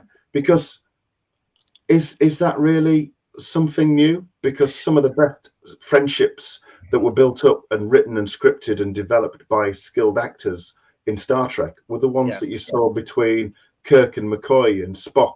Well, that was mentioned, Ian. Oh, no, Chapel and Spock as well. Obviously, that's another one. But but this they were right from the start, weren't they? Yeah. What came out of this for me is that Russell T Davies is a massive Star Trek geek. He was going on so much about how he loved Discovery and how he'd been watching. I think it was Prodigy. It might have been the other one. He got confused himself. He'd been watching it on the plane over and what have you. But he loves the new stuff. He named characters. He named various production staff. And it came across as a massive, big Star Trek fan, which there's nothing wrong with at all. But he was going on and on and on and on about this. You know, there was another thing as well where Kurtzman said that the part of the friendships he did talk. David did talk about the brilliant thing about Star Trek is the friendships. Kirk, McCoy, Spock. And then he mentioned a couple of other people from the Discovery thing. I don't know. He was very fanboyish about it. But Kurtzman did say, and I'm paraphrasing it here, that the nature of it all is the disagreements and how the disagreements were good between the characters. Well, how come that doesn't translate into your fan bases then? You know, because we know how poisonous both fan bases can be. It's also got itself into Star Wars now. You know, we have these elements of activism where, as I keep saying, if you do not bend the knee, if you do not agree with them, if you stand up for your show to say, well, excuse me, the Doctor wouldn't do that because that's not how the Doctor was established for 26 years of superior time travel television on BBC One telly, then you're called an optimist or a phobe. You know, oh, you're not a proper fan. All fans hear that now of all the franchises, don't they? You're not a proper fan if you're not going to go with this. Oh, you know, you can't take the War Doctor, the black female Doctor, what's she called? The Fugitive Doctor. Thank you. I keep forgetting because I'm not interested. That one, or Whittaker off, or whatever the other one is, off any Doctor Who, because it matters. It matters. They're there. No, you can have your opinion, but it goes on and on and on. They were asked about new stories. You know, RTD admitted that fans give their whole life to being fans. Yeah. I just thought, what you're saying here is stuff that we all know, certainly on the panel, and a lot of the Who viewers will know, because we're of a certain age, say, yes, we've done that. We know that. And you're still crapping on us for a huge height. Yeah. Because you're the second successive production team to say, well, we don't want you, actually. It's not about you anymore. We want the small minority of kids that will believe what we're telling them. It was so hypocritical, the whole thing came through. If you watched this, let me know what you think. What's her name? Keisha Hatchett said, you bring a gravitas, humanistic and wide perspective of the world. Now, this was an interesting element for those of you who know where we're going on this one as well, because this is where RTD says, I don't go online much, and maybe I should. Maybe that's wrong. I don't feel particularly safe as a gay man. And increasingly, I think that it's getting worse and worse and worse in society. I see what's said out there, and that's a long discussion for another time. So that's tricky. So it stops you going online in many ways, or we could spend our whole life on there. So I get my agent to tell me what's going on. I get people. You kind of hear inevitably that there's this kind of osmosis, you know, the culture wars or whatever kind of creep through. To be honest, in terms of all that activity, I'm much more interested in what's happening. I think Doctor Who is fine. It's like, I think there are things happening in the culture wars, particularly with trans rights these days, that are a million times more important than what's happening with anything proper matters to be fought, and it's getting worse. It's terrifying so. Kurtzman then responds to that. You're fighting some of those battles on the show just by the representation. RTD says, yeah, I do that on purpose. You must do that on purpose. Of course, replies Kurtzman. RTD says, I have to rely on my own fan brain in the end to see what's going on. Kurtzman then replies, there are so many people who are using the internet to, you know, just post negativity. It's a bathroom wall, and they can say anything about you with impurity and immunity, and that's unkind, and that is not okay. That's the world we live in. Well, I'm sorry, Mr. Kurtzman and Russell T. Davies, but that's called critique. It's called opinion, and that's called democracy. And this is what I've been saying for ages. These are the people that are actually, whether they like to admit it or not, against democracy. So that he's actually saying, and Russell's agreeing with this, that we're not, I mean, this show, they would hate this show, and I hope they get to see it, and I hope they get to see our channel, because, you know, they would hate what we say, because we're critiquing them. We're actually saying that's not very good. We don't like your politics, etc., etc., etc. But he's coming along and saying that we're unkind, and that's not right. Well, guess I have it. I'm certainly insulted by some of that, because as a straight man, I've no problem with the fact that Russell's gay. I'm not interested in that at all. And I find that really insulting that he feels threatened going online because he's gay. Something to do with that. It's like you said, we're critiquing his product as a writer, as a showrunner. That should be taken on the chin. You're in the arts. That's what happens. That's where people review things, you know? Yeah. I totally agree with what Paul's saying there. Again, from the perspective of a straight person, Russell T Davies's sexuality means absolutely nothing to me. I have no interest in it whatsoever. But if he doesn't feel safe online, and this is an environment that he's helped create, if he doesn't feel safe online and he doesn't like it, all I can simply say is, oh, poor baby and tough. And I can't think where I got those comments from. Hang on a minute. Who was it? It does sound a tad familiar, yes. Yeah, exactly. I mean, I don't understand why he said, let me just get that again. He goes through his agent to get stuff like this. Now that suggests an echo chamber to me, because he's going to his agent and he's going to his family and he's going to the people on the production team around him who are all going to say, oh, it was wonderful, darling. You were fabulous. It was wonderful, because that's what they're like. They're not going to give him the fact by saying it was awful and that bit didn't get to there and that bit didn't get. He's not going to have people around him giving him actual facts and truth. Now, when it comes to his sexuality, I am interested in that side as a gay man myself, because he's using it as an excuse. I was so angry when he went on about this, again, this particular bit, which is always the same, isn't it, from these sorts of people. I don't feel safe as a gay man. And increasingly, I think it's getting worse and worse and worse and worse in society. Well, I wonder why, because absolute pillocks like you have created that unsafe environment. I don't feel safe, but I'm old enough, I'm bitter enough to be able to get over it, to be able to say, I will speak out against your rhetoric because it's homophobic, which is something that he and all the others deny. But telling people that a TM is a man and that they should be in our dating pools is homophobia, because they're not. That's heterosexuality, because a TM is a woman. The facts are absolutely truthful, and they have to be there. So if these people are coming back saying, oh, I don't feel safe online, you've created it and it's your fault. So don't be going blaming everybody else. It's absolutely down to you. These people make me sick. They really, really, really do. You know, shocking, absolutely shocking. Okay, Domgo is saying to us here, I thought it was obvious that RTD was shamelessly fishing for writing jobs on Star Trek. That came across, didn't it, Domgo? That really, really came across. Absolutely. Yeah, he's trying to make it big in the States, isn't he? That's the thing. So and he thinks this guy's going to help him. I don't think so, because as I say, part of the time Kurtzman looked quite vacant and said, where am I? Who are you? What is this? What am I supposed to talk about? And it was all token as well. You know, I think. Matthew Pounder, Comic Con.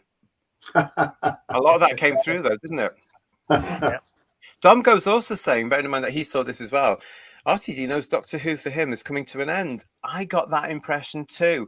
There was a sort of case where I think, Domgo, I don't know if you got this, but I was watching this thinking there's an undercurrent here that you can't put your finger on. And the only thing I could think of was the fact that he knows the show's in trouble. And here is this massive propaganda that he's putting forward. Doctor Who's fine. Doctor Who's fine. No, it's not fine. Well, he's contractually obliged to be there, isn't he? Probably, because he's still got to promote the next series and the spin-off. So he has to be there, doesn't he? So they have to do what they're told in these big things, of course. And this would have all been arranged as Shooty and Millie were there for a day last weekend. You know, so his contract. That's the thing. So you've got to do all the promotion for the series that you were in. My name is Charlie, saying thanks for watching so I don't have to. I would avoid it because it's absolutely awful. Marine Boy, nice to see you again. RTD needs to grow a pair. That's controversial in his circles, isn't it? Snip, snip. Legion of James. When you live in an echo chamber, your view of the world will be very limited and often very skewed. And I think they illustrated that on this panel beautifully.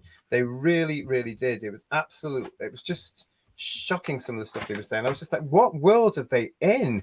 You know, it was just brilliant. Kurtzman went on to say, my feeling is, unless you want to get into the Oh, what's that? I can't read that. And try and unite a Star Trek episode. It's very easy. And try to write. Oh, yeah. Unless you want to get into their writer's room, as it were, and you want to try and write a Star Trek episode, it's very easy to criticize it. And if you're going to criticize it or criticize me as a person, you don't know me, right? You don't know anything about me, then you're not welcome in my head. So, that means basically, if you don't agree with me, you're not getting a job. If you won't do what we tell you, you're not getting a job. Which I think is, personally, I think we see that coming through on Doctor Who. It's all job. If you can't write the episodes, you shouldn't be writing them. That's the problem. So, yeah. Divine and Dragon is saying, JT, when RTD was claiming to not be online, I don't believe it for an instant. He's using rhetoric to suggest it's the fault of others for not telling him more. Well, we've shown that he's been on Instagram for ages now, haven't we? yeah. So DD is also saying to us, well, he claims trans rights are more important than the show he was paid to create. Well, well, not create, but to run.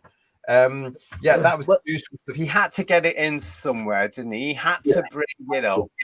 And I just want to claim again as well, here in the United Kingdom, transgender people have exactly the same rights as the rest of us. There is nothing more that can be added there. But what they really want us to do is they want that dictate to be able to say that we have to treat trans TWs as women and TMs as men, including allowing them into those particular spaces and sports. That's the big issue. So that's the rights they're talking about here. That's what they want. It's as simple as that. That's the insistent. That's the dictate. And because we're not doing that, apparently then it's not a right. It's not a right though, is it? It's not a right. No. It's fantasy. Problem being, hiya, mate. I wonder if it was RTD that told fans to F off, or was it his idiot assistant? Well, even if it was an assistant BB, he didn't go back and say, "Oh, sorry, you're fired. Sorry about that. That was the junior." Do you know what I mean? And Anthony Parkinson is saying, is anyone forcing RTD to use his real name online? That's a good point. Yeah. Richie Brooks saying Russell Tough Davis admits he has no idea, and trans people have all the same rights as everyone else, just as it should be. Exactly. Exactly. They do. But as I say, it's that insistence now. They want to go the full hog, where we have to say that when a man decides that he's going to be a woman, we have to acknowledge that, even if they've not, and even if they're not actually going through any particular process. That's the thing, isn't it? That's the last thing they want. Doctor Who is fine. It's fine. Rocking nervously, says Matthew Pounder. He's not the only one. Yeah. And hello to Hey B. Hey B is here with us. Nice to see you. If we don't care if RTD is gay, we just think his writing has become awful and his agenda is worse than the French openings. That's the Olympic opening, of course, as well, which was diabolical, wasn't it? Have you seen they've lost so much money after that now? So many sponsors pulled out. And Richard Moore, hello to you. Nice to see you, mate. It was definitely an awkward watch. It really was, wasn't it? Really was. Yeah. Peter Venkman's fan site is saying to us, there are people still going on about man babies in my fandom while not acknowledging that 50% of the fan base is female, and they get upset when you correct them. I know. What do you think of that, guys? Yeah, right. That's right. Yeah. 100%. Yeah. We still get that in the Doctor Who fandom, of course. When you speak out against the Chibnall Doctor, you get all this sort of stuff going on. Blah, blah, blah. We've had it on this channel as well, actually, in some of our comments. But who cares? I mean, we are allowed to actually say no. I don't want to watch her. I don't count her. You are allowed that. Marine Boy is saying to us as well, you've hurt his feelings, call the speech police. That is very much coming. Yeah. In fact, it's here, I would say. It's here. So we're probably best not joke about that, because we actually have instances of that happening in the UK. Like Helly gets from his agent, i.e. feedback, says, my name is Charlie. I mean, why would you say that, though? He's trying to save face. He's trying not to draw himself into it, because he knows probably really deep down that it's a pile of crap, He's trying to deflect. Yeah. Yeah. I mean, here he is, a big Star Trek fan, going on about this. Now, correct me, the Star Trek fans in the chat. excuse me, but at least they're trying to remain sort of science fiction. Whereas Doctor Who in the last series that we've just seen was nowhere near science fiction. No, it wasn't at all. Yeah. No. But at least, but is Star Trek still going down that? I hear it is. I don't watch any of it, but I hear it is. They've just announced the 2 new series as well at Sdcc as well, which again, I don't know. Kurtzman's in charge of. Excuse me. Problem being is saying to us, if he feels unsafe online for being gay, maybe he shouldn't support in-your-face activism that has been actively made gay people look bad. I, for one, blame him and people like him for making us look bad. Yeah, because it's people like him over the last few years, isn't it, PB, that have actually stoked up where we are now. And these culture wars he's going on about, all created, in my eyes, by people on the far left, where they are. They've created this. You know, it's just nonsense. It's what they do, isn't it? It's their modus operandi, really, isn't it? It's what they do. They create that division and then blame somebody else for it. Yeah, exactly. Stephen Braddock, thank you, Stephen, for your comments. It's not because as a gay man he doesn't feel safe online. It's the fact he cannot take any criticism at all, just surrounds himself with yes men. And that's a great point, because as I've been pointing out on the show over all these months, all his team have blocked myself and other people because our opinions don't tie with what they want us to do. And as I said earlier there, I've lost friends over this on social media. Oh, your views on the trans issues are horrible. You're an optimist, you know, phobe, whatever it's going to be, unfriend, block, whatever it's going to be. And yet all the production staff involved with Doctor Who, and some of them who are involved with the spin-offs, such as the what do you call them, the Blu-rays and stuff like that, they've done the same thing, because they've all got to sing from the same hymn sheet. These people are poisonous. They can't accept the fact that truth has to be adhered to, and that somebody else might have a different opinion. They must love J.K. Rowling.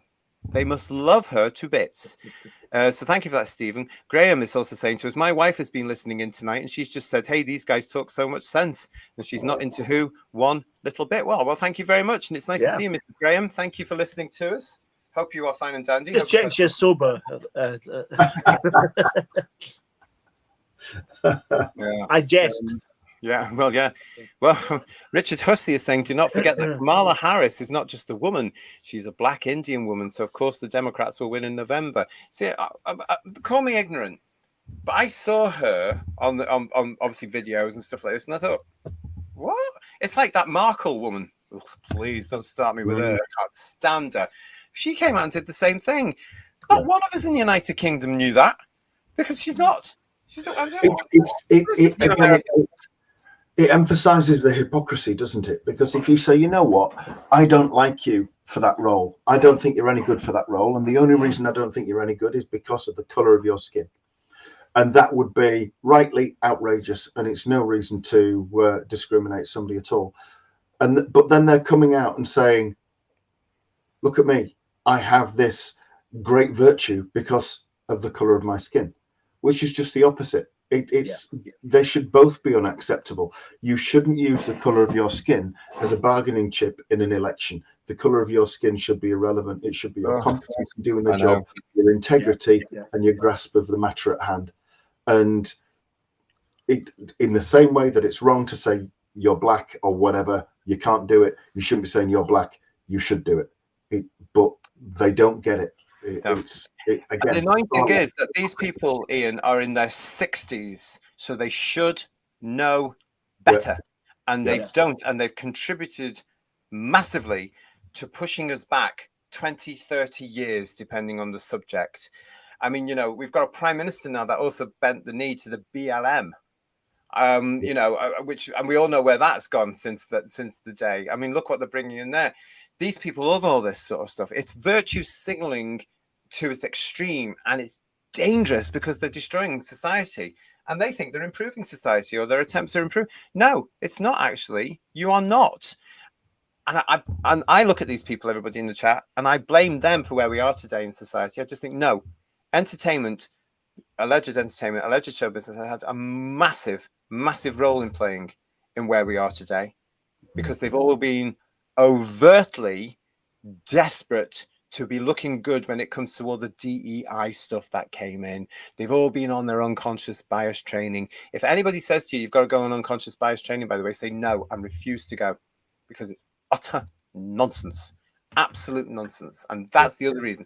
But this is what show business is guilty of. And then they start preaching it through. And certainly these two have done it in their shows. Sheila B says to us here, Kurtzman looked very uncomfortable. He just looked vacant. Honestly, he looked totally vacant. He just looked as if he didn't know where he was. Honestly. He doesn't want to be there. That's more of the vibe I got from it. Yeah. Do you remember when that taxi driver turned up at the BBC and they got the wrong person and he ended up being interviewed on the news? Yes. It looks like he's like maybe an Uber driver that's just been brought into the. They've got the wrong guy. Yeah, and he's just a little bit rabbit in headlights kind of thing. Yeah. It's very strange. Yeah. It was very, very strange. Let's have a look here. Both looked shell-shocked, said Matthew Pounder. Well, I think Russell looked more at ease.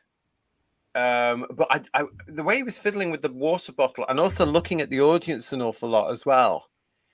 There's something going on in the man's head, I think. I think there was an unease there, Matthew, about this. And I don't know. It's as though he was frightened that somebody somewhere might give them a question that hasn't been approved.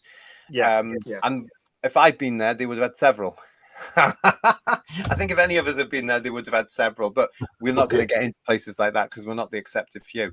We're not going to get in. Raymond is saying to us here, RTD doesn't like the backlash to his stupid comments get. Therefore, he's ended up blocking everyone apart from his echo chamber lovies. Yes, they've all done that. They've all done that. They are now in an echo chamber. And everybody else, I mean, this is where they're all going to love the new Prime Minister here in the UK, who's been banging on this weekend about everybody that's not doing what they're told is far right. Therefore, empowering everybody to call us that as well. We're going to get more of that from people that see this show and what have you. We're going to get more of that now. I mean, it's just nonsense as well. We're just airing common sense approaches, different views to the dictates we're being given. Doesn't mean we're far right at all. It's just shocking. And yet we've got a premier now that's just endorsed that behavior by doing it himself. Twice over a weekend. You're right. He hasn't had to live with that for the last 6-7 years, has he? No. Yeah. Anyway, I think I've got the feeling it's going to be very short-lived anyway. What else we got here? Here we are. Talents of Wayne Chiang is saying, it looked to me that was cozying up to Kurtzman to get close to Paramount, either for a job or to get interest in Doctor Who. I think he's flashing his wares to Paramount to help negotiations with Disney. What an image. Sorry. Yeah. But I didn't think Paramount and Disney got on. Do you know what I mean? Because they're two different things, aren't they? So, I don't know. I don't know. And Domgo was saying for him, interesting point, Talons. I'll have to think about that.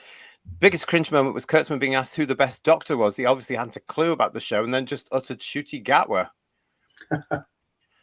Yeah. I mean, he mentioned Eccleston. He did say Eccleston, didn't he? And this is the other thing that got me about it, saying, okay, it's always only going to be over in 2005. It's as though the show's been going. But hang on a minute, Mr. Kurtzman. You've got to understand that Doctor Who's older than your show by 3 years. Yeah. You know, I mean, Russell did talk about, this episode could have been on in 1966, whatever. And Kurtzman looked at him. But I just got it was just bizarre, the whole thing, wasn't it? The two of them together, it just didn't work somehow, I don't think. But I agree with what you're saying, though. I think that Russell looks uneasy. I think he knows more than he's telling us. And I think the writing's on the wall, definitely. I agree. Maybe that's why he's touting for another job. Yeah. Thank you, everybody. Look after himself, first and foremost, all the time. He's going to look after himself and his ideology and his little religion, because that's what it is, or cult. Before he looks after the welfare of the actual show. Yeah, it'll be all the box ticks. Yeah. Oh, absolutely. Although I had heard recently, and whether it's true or not, that we're going to find out in January whether we've got a season 3 or not. That's the next stage, apparently. Someone that's said, the rumor, isn't it? That's the rumor. I mean, true, yeah, that's come out over the last few days. There is a rumor going about, if you've not heard, everybody, that they will make an announcement about this, or Disney will make an announcement whether they're going to be involved in a third series of Doctor Who. around about January. That's what's happening at the moment. That's the big rumor. It would make business sense because they have an investment in the spin-off that's coming along, The Land Between the War and the Sea, which is coming along, which starts filming this month here in August here in the UK, events permitting. So that's going ahead. It would make sort of sense to get something after the Christmas special that they've got to air as well. But we'll take that. We'll take that as it comes. Whatever's going to happen, we at Huw's Views know there will be a third version of this, whether Disney's involved or not. Who cares? Because quite frankly, they don't need it. That's my opinion. They don't need it. The BBC Studios and Badwell could do very well without them. What else we got? Hello to Atherstone55 joining us there as well. What else? Dividing Dragons asking, have you seen the clip of Rowan Atkinson about free speech? Yes, from a few years ago. Yes, I've seen that. Yeah. Yes, I have seen that. Legion James, thank you for your comments as well. I know we're coming from more or less the same place here. And Dancing Klingons is not science fiction, says Rick Storm. Yeah, you're talking about the musical Strange New Worlds from Series 2, aren't you? There that I heard about. Yeah. I've not only heard about it, I did see a clip of it, and it was a dancing, singing Klingon, and that's when I thought, well, Star Trek's not for me. Yeah. How can they do that to one of the most incredible science fiction creations, a warmongering race? It's like having our Sontarans do it, or the Daleks even doing it. Yeah, twerking Daleks and Cybermen, that's all coming. Yeah. So.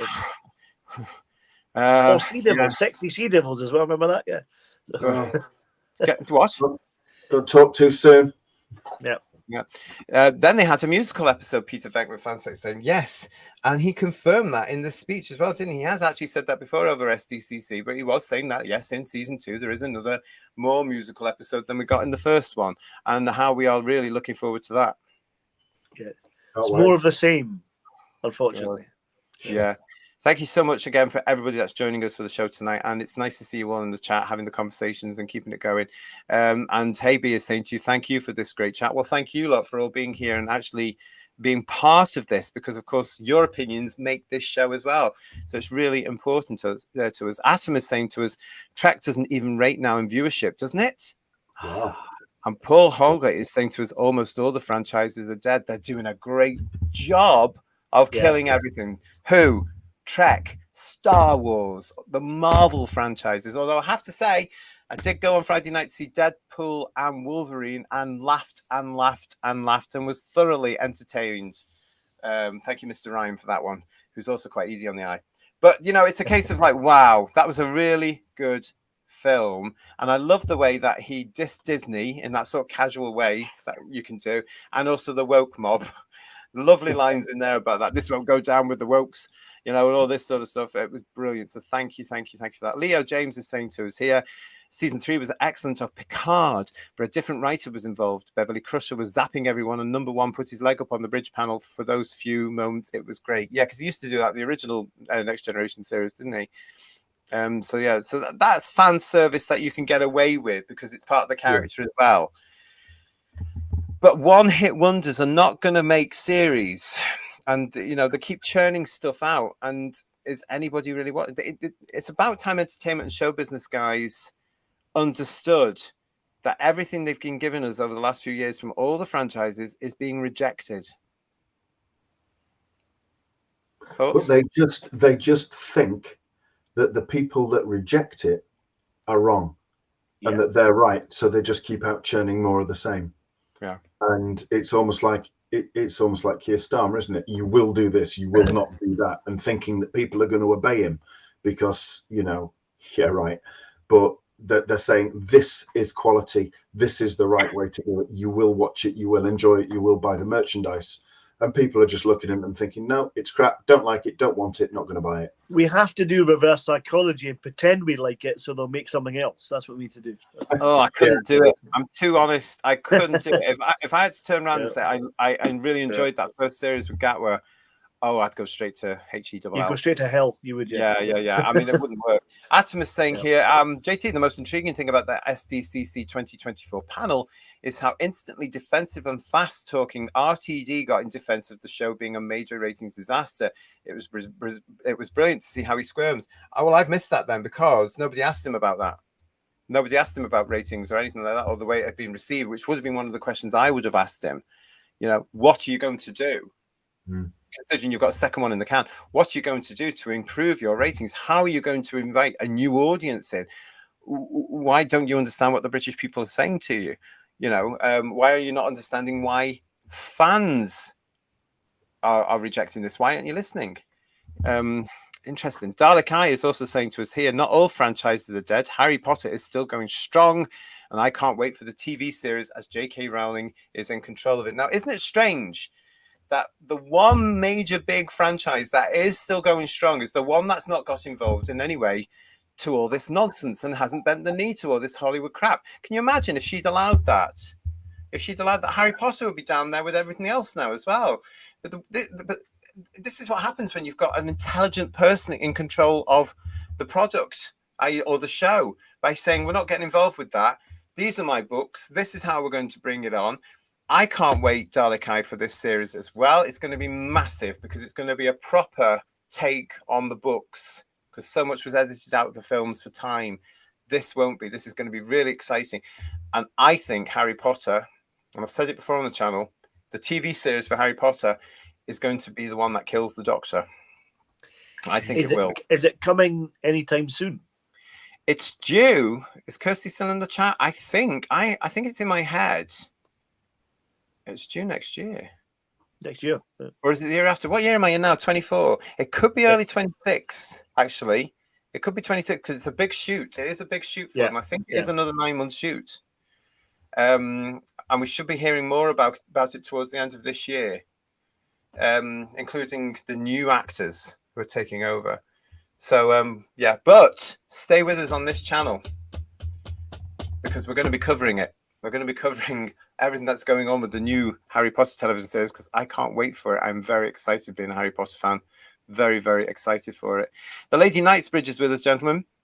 Some people are very judgmental. You can just tell by looking at them.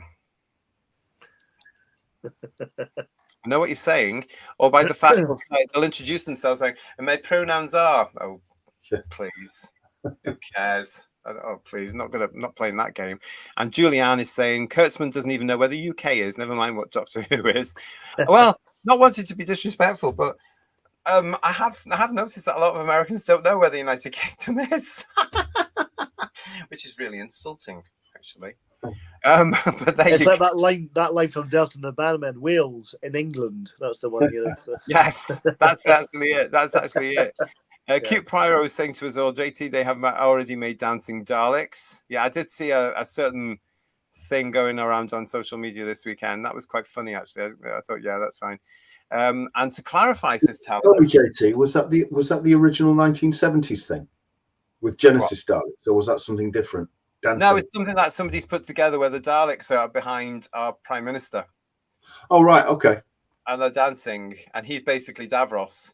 You know, and it's quite funny. It is quite funny. I thought it was that mid-70s video with Genesis-style Daleks. That's like a BBC insert. The Tony Hart thing, you mean that one? Yeah, I think it's that. Yeah. It's got a It's really good, actually. It's a nice little Doctor Who curio. Yeah, it's widely available on YouTube if people look up Dance of the Daleks or something like that. I think it's on the season 12 Blu-ray box set. I think on there somewhere. I think, right. Yeah.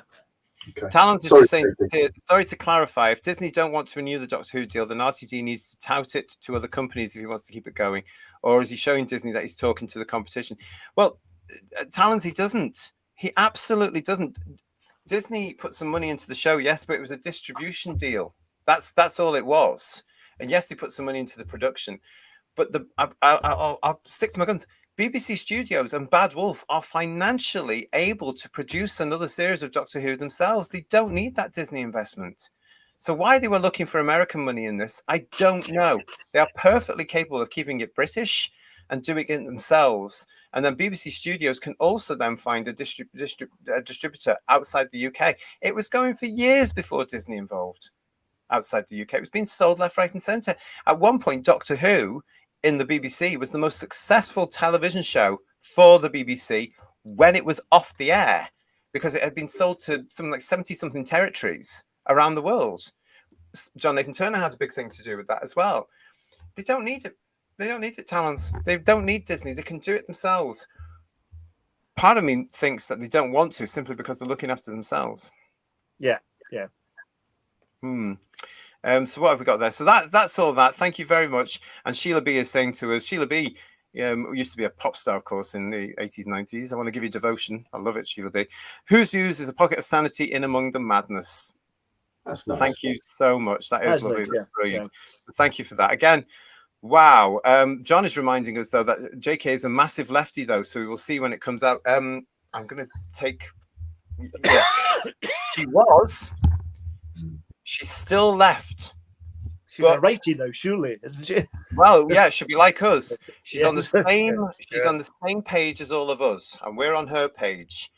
But as I keep saying, a mate of mine said, we didn't leave the left. The left left us. So we're the traditional left base. They've all gone extreme left. She's still there in the middle. And while she still holds the same sort of views as us, she will look at youngsters that will come along to cast. She won't care about the skin color. She'll just go, right, who matches Harry, Ron, and Hermione in my head? And then when an actor plays the part right, she'll give them the job. Yeah. Nothing else will matter. And that's how it should be. But she's not going to damage her books in any way, shape, or form. So even though I know what you're saying, John, she's a massive lefty. She's not really now. She didn't even fund the Labour Party this time around, which she has done previously, because she can't hold with their views on women's rights. And good for JK. Yeah. But we will find out. But I think all I can see is a massive, massive success for her. Massive success. And Paul Ashworth is saying to us, Bad Wolf also has the backing and cash of Sony. Yeah. Yeah. Yeah, that's very true. Very, very true. So thank you so much for everybody for that one as well. You are watching Whose Views. We are not yet finished with SDCC because, as we said last week, and it's come up in the chat tonight as well, RTD, huge, obviously, current Star Trek fan, really pushing that agenda. But last week, remember, we showed this, which highlighted it from his Instagram. How ironic is that? Russell T. Davis, 63. Alex Kurtzman, the head of the whole of Star Trek. What an honor to share a stage with him at SDCC. Wonderful man. I'm such a fan. And it's so kind of the Star Trek team to share this platform with us. What an amazing day. So much fun. I was just fanboying. And we dream of a Star Trek Doctor Who crossover. Make it so. No. Make it no. Yeah, make it no. Well, Admittedly, crossovers don't really work, but Dimensions and Time's my favourite episode of EastEnders, I'll have to say. God, I'm going to have to... Listen, that brings us to this element here, because Doctor Who boss urges fans to keep campaigning for Star Trek crossover episode. We must get together. Reported here in theradiotimes.com. So on the panel we've just been talking about with Kurtzman and Davies, this did come up. And they were basically saying, if I can find my notes, yes, we'd love to announce a crossover, but we're not going to. The nearest we got, of course, was the computer game, which is what this was about. This was all about the launch of this computer game, which they think they're going to make some sort of money for. It's an online thing, isn't it? So I don't get involved with them, and I'm too over the hill now to even care. But it's a real case of that's what's going to happen. You can get the Doctor going into Star Trek and the Star Trek characters going into the Doctor's universe. Blah, blah, blah. If you're into that, good luck to you. Let me know how you're getting on. No, sorry, don't bother because I fall asleep. But I hope you enjoy it. Fantastic. But that's what this was all about. And they mentioned that the reason it doesn't happen is because obviously lawyers, copyright, trademark, blah, blah, blah. It's a huge endeavor to try and get something like that done. In my opinion, it wouldn't work because the Star Trek universe and the Doctor Who universe are totally different creatures, totally different animals. Although they seem to think that they're run on parallels. They've got the same sort of ethics and stuff. Well, surprise, surprise. The only way they could possibly do it, guys, in my opinion, as well, is a multi-million-dollar movie. And then you could actually say you would have to have the right Star Trek crew and the right Doctor Who crew, because you can't put Ncuti Gatwa in with Strange New Worlds because that's not going to work. Yeah. You could have possibly have done it with Tom and Bill Shatner, possibly. I don't know. But again, it just doesn't look right. But they haven't even done that with a computer game, have they? They've got Mr. Tennant's popped up, hasn't he? So that's interesting. Yeah, exactly. Yeah. You could possibly do it with Matt Smith's Doctor and the Borg. and make it just like that and have the enemy come in rather than all these blooming crews. But can you actually see Jodie Whittaker with Kate Mulgrew, who played Captain Janeway? No, because one actor would knock the other one off the screen. It's just typical. I'm sure Tiny Nations Estate would love the Daleks to be in Star Trek. That would cha-ching. Yeah, I mean, this is, it's nonsense. But let's get into the story, because Russell T Davies has urged fans to keep pushing for a crossover between Doctor Who and Star Trek in a new panel at San Diego Comic-Con. During the panel, the Doctor Who showrunner was joined by Alex Kurtzman, the executive producer helming Star Trek, as they spoke about Intergalactic Friendship Day, noting similarities between both of the sci-fi universes. We would love to bring you a crossover episode, and the way we can make that happen is the fans, says Davies. The fans continue to make crossover art and stories and continue to ask and push to bring these two universes together, because we must get together. It must happen. Right, so who in the audience here has been asking for this? Who's been asking for a Star Trek and Doctor Who crossover? Come on. We know where you live. That's all I'm saying. Nobody I know has said this. Let's get on with the story. We share values, says Kurtzman. We share perspectives of the world. We want to tell stories that are illuminating about the human race. Each iteration of the Doctor and each iteration of Trek has endeavored to do that for every generation that it serves. It's that beautiful connection. While there are no immediate plans for a crossover episode, Doctor Who and Star Trek fans can enjoy the two worlds colliding in a new game. The story, which Davies and Kurtzman discussed, will begin on Thursday, the 1st of August, and will feature in the mobile game Star Trek Lower Decks Mobile and Doctor Who Lost in Time for a limited time. We covered that last week, so I'm not going to go into across all that because it was just ridiculous. But that's where we were at. That's what they were saying about this. And then there we go. That was the Kurtzman and Davies panel at San Diego Comic-Con 2024. But as I say, that's such an awkward picture, that, isn't it? I know. It's like Russell T Davies is reading something off his hand, saying, "Yes, I'll meet you in the room." But what would be really good? Kurtzman's back, you can feel the kind of awkwardness just from the back of his head. It's like, Bring the Borg in and bring the Cybermen in, and then you'll see the bloody lawsuits. Well, yeah, you couldn't do it. And of course, there's so many. I don't know what it's like for Star Trek, but the BBC shares some of their stuff with independent writers, a lot of whom have now passed, so therefore it's their estates. They would want money. They would want big money.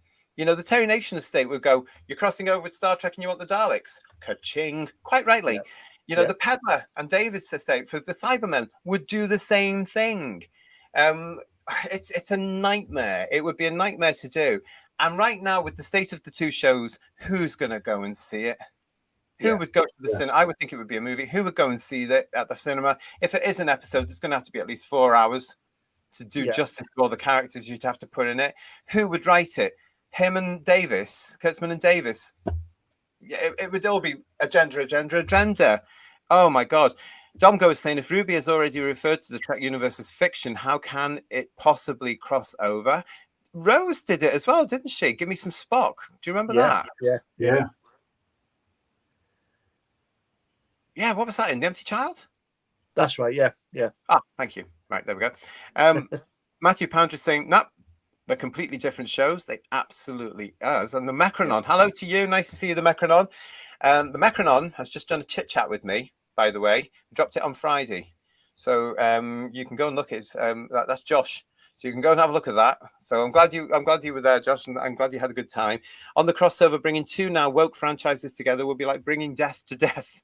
That's what the Tech would say, isn't it? Double funeral, yeah. So what else have we got here as well? Look at all the chats, guys, from this. Lex Kane is saying to us here, like James T. Kirk said and shouted when being angry, Khan! That's my no, Doctor Who and Star Trek crossover. I just imagine Shooty twerking at Worf. I'd rather you didn't Paul Ashworth, but thank you for that. I've got to sleep tonight, by the way. That's not good. What else we got here? Lynn is saying, excuse me, all the action with the Enterprise D, it felt like home. That's why it was successful, because it did. And it was at a time in the late 80s, early 90s as well, when something like that was needed, I think. No, they mustn't cross over, said Richard Brooks. Divine Dragon is saying, nope, not me. Lynn is also saying, nope, not me. And this is the problem, says Legion of James. Online fan fiction has invaded. And now, you're right, and now we're actually seeing it creeping it into the shows, isn't it? Because there's suddenly, listening to the minority of people going, oh, we must put that agenda in the show, or we must do that because that's our new audience. They're the ones that are going to sustain us into the next 20 years. How wrong are they? Let's have a look and see what else. Divide is which fans, says Peter Venkman. Not me, says Theta Sigma 199. Nope, says Rick Storm. No, we don't, says Peter Venkman. Marjorie, hello Marjorie. No Star Trek Doctor Who crossover? Absolutely not. And Richard Brooks is saying to us, there is no connection in either franchise. Both used to be for everyone, not anymore. What's Lynn saying to us here? Excuse me. How pathetic. I thought they were announcing a crossover. They're asking us to make it happen. Exactly. If you want to, get in touch. But I think it's going to be a very small minority. I don't think the Star Trek fans would want it, to be quite honest. No. Nope, no crossover, please, says Sheila B. And Peter is saying current Trek is dystopian reality fuel. I don't want to watch it. Matthew Pounder is saying to those two, get a room. And Care Avon, nice to see you, Care Avon. The pigeons have asked for it as they like to crap on everything. Yeah. Talons. That's right. Sorry, I keep forgetting it's just a distribution deal. That's right. Yeah, just that's for reflection we're saying there. The BBC and Bad Wolf don't need Disney, I can assure you. RTD's deflection from his total failure of season 1, says Raymond Williams. You can't get anything right. What makes him think this crossover would be a success, knowing someone else would be writing it?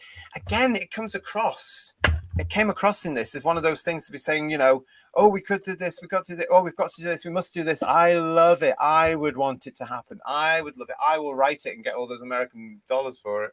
Am I being a little bit sort of, cheeky there? No, not at all. No. I think that's exactly what he's thinking, to be quite honest. He's putting himself front and center. I genuinely think so. Yeah.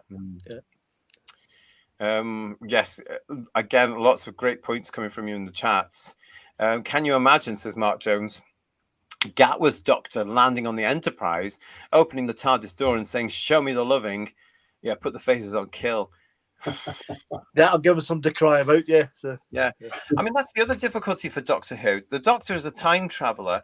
Star Trek is set in the 23rd, 24th, and I believe the 25th century now as well. I think Picard they have tampered with time travel. They have had characters. But it's not a time travel show. They are very much set in their time. This is one of the reasons I believe Brent Spiner, who played Data in Next Generation and the Next Generation's movies, let it be known that he had a further Next Generation movie planned or in his head that he talked about, which would involve various characters from the various franchises coming together, including that prequel that came after Voyager called Enterprise.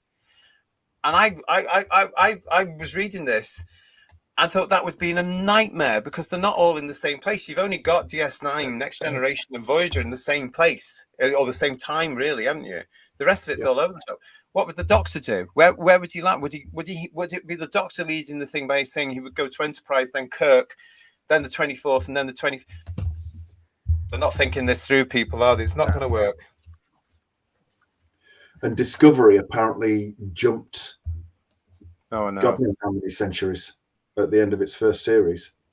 So, that's even further. Didn't they do a Tribble episode that they kind of joined an old Tribble episode with a modern episode, mixed it together? It's Deep Space Nine. They have to travel back in time to that episode. So it's like they can do it, can't they? So yeah, but it doesn't make sense when they do because it's Star Trek is not a time travel show. I mean, they did it in the original Star Trek with where my friend Joan Collins came into the show. Do you remember that? That lovely lovely. What was that called? City at the Edge Forever. I can't remember what it's called. Classic Star Trek. Wonderful episode. The one where, spoiler come up, she gets killed in it. That's the one. Yeah. I mean, that's great. I mean, the film Star Trek 4, Boyd Combe was saying, wasn't it? It was a time travel thing, but it's a specific method that they use for time travel, isn't it? Accelerating towards the sun and hitting warp or something. But they got around that a little bit, didn't they? Because they went to one planet that was set like in the 20s, and then they went to another planet that was set like Germany and stuff like that. So they had ways around that, didn't they? Sometimes. Yeah, of course. And then the Next Generation Voyager DS9 lot could use the holodeck and all this sort of stuff. Yeah. But it would, I don't know. For me, it seems like a lot of work, and it's not something I would want. Leave the two things separate. Leave this. But again, they're not popular at the moment. It's not going to happen. It's not going to happen. You're not going to pack them in on that at all. It's just not going to happen. But there we go. That's that. So that's the state of where they are now. Those two there. So at least it gave us something more to talk about when it came to those two looking there. But it was totally bizarre panel. I thought if you haven't seen it, you can go and get it on the various platforms from the BBC. I'm not sure if it's on the Star Trek platforms, to be quite honest. I found it from the Doctor Who ones, but have a look if you want to, and good luck. Yeah. But no crossover, no crossover, no crossover. Thank you. No. There we go. There we go. So Yeah. Paul said it. I think again we're all agreeing on that one. Are you in favour of it or not? I just I know I'm on the fence about this. No crossover, no crossover. Okay. Can I make it any clearer? I don't know. Well, listen, thank you everybody for watching us here at Who's Views. If you're new to the channel, please do press that subscribe button and ring that bell so you get notifications. If you have already subscribed to the channel, please make sure you are still subscribed to the channel. Yes, because as we said before, a lot of you are getting in touch to say that you've been unsubscribed. Nothing to do with us. I don't know what's happening, but it is August. YouTube. It is August, and we've got some fantastic things coming up for you this August. And I hope you're going to want to join us for all of this.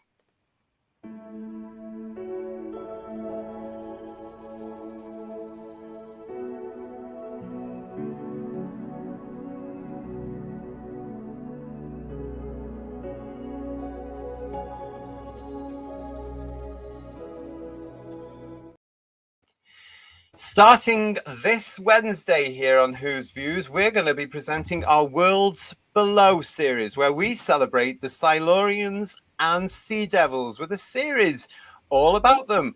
So yes, on Wednesday, we're going to be entering the world of the Silurians and Sea Devils, and we're going to be looking at 1970, 72, 84, and yes, the modern era. We're going to be looking at the stories, we're going to be looking at the design, we're going to be having good old chit-chats about the various reiterations of the Silurians and the Sea Devils. That should be really good. And then we're off to review the episode as well.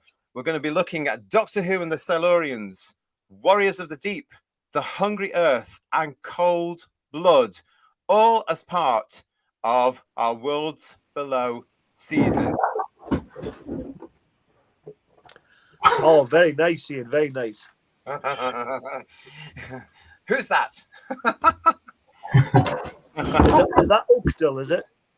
yes, not Morker, because he was a bit of a twat. Yeah. He'll sit with us whilst we do this, JT, and he'll just nod every now and then.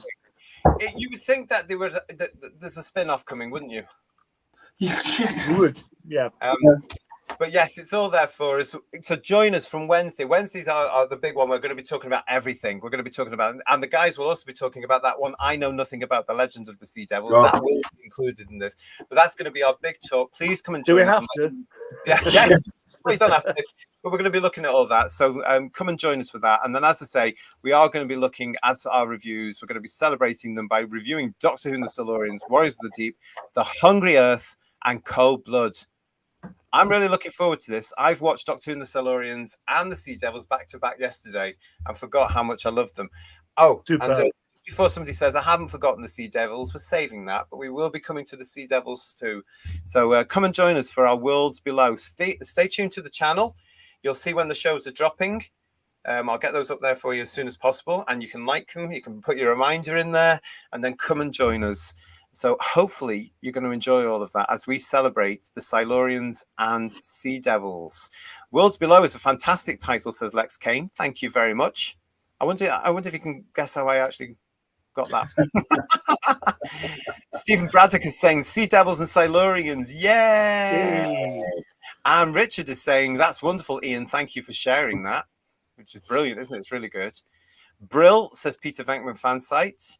Let's see what else we got there. Oh, 1970 and 72 classics, yes. And proper Silurians, says Matthew Pounder. Yes, we're going to be talking about that. We're going to be talking about that on Wednesday's show, how they've evolved. And in my eyes, why the original Silurians are the best to this very day. So come and join us for that. Yeah. You just watched the Silurians. It was very good. It is. It's brilliant. It's brilliant. So, and what a story. You know, you could put that on today and people would get it. It's just brilliant. Absolutely fantastic. The bit with the plague is superb at the station. That's amazing. It is, isn't it? It really, really is. Oh. It puts who's solidly in the real world. Oh, yeah. And it's Marylebone. And although Marylebone station has changed somewhat, shall we say, you can still relate to it earlier, especially having got through 2020. Yeah. You know, wow, that was brilliant. Legion of James is saying to us here, thanks again, JT, Paul and Ian. Another great headlines, very topical, and as always, frank, relevant discussions handled perfectly. Hail the chat. Until next time, stay safe. Well, thank you, Legion of James. Thank you so much for that. Really, really appreciate it. John is also saying that the new series we've got coming this month is sounding good, and Dalek Eye is looking forward to it. Fantastic. Will the Marshmen from Full Circle be included, says Mike Disney? No. They'll get their own one. They're Alzarian, aren't they? They're not Silurian. So yeah. I've got something planned for that. And Sheila B is saying something to look forward to. Peter Venkman is saying, just saw the Silurians recently too. It cycled through on one of the apps. Oh, fab. Loved the Sea Devils when I was a kid. And Richard Brooks, I shall watch the Silurians for the review. Absolutely. Please do, everybody. That's why we're telling you all about it now. It gives you plenty of time to go and watch the episodes. So come and join us with that. And don't forget, you can give your scores on the TARDIS doors for it as well. I'm really looking forward to it. I've forgotten how good they were. Oh, superb. Listen, everybody, thank you so much for joining us tonight here at Huw Views. I just want to mention as well, and finally here on Headlines for Huw's Views for this particular show, don't forget it's August. And that means that you can now, at the end of this month, rush out and buy the Doctor Who annual. Yay! How about that for you all? Now, how many of you are totally excited about this? This is going to be coming in at the retail price of $10.99. You have to shop around.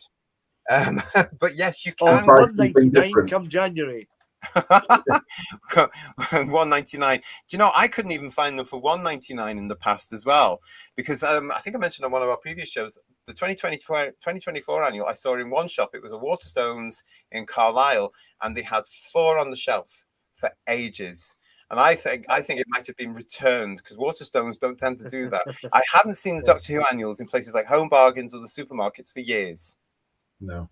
Keep your eye out. If you find it in these places, let me know, Huw Viewers. Give me an email, whoviews1@gmail.com. If you see it in any of the supermarkets, if you see it in Home Bargains or B&M or anywhere like that, because the annuals start to hit at the end of this month in August.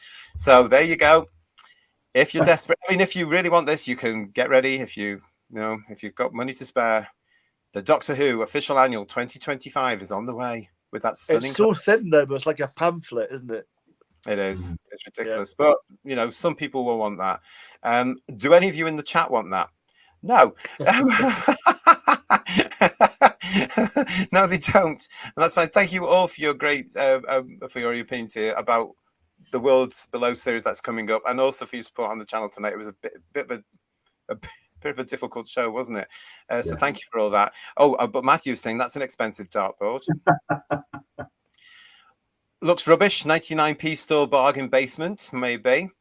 And Rick is laughing at us. That's you getting one in your Christmas stocking. I'll have a word with Father Christmas.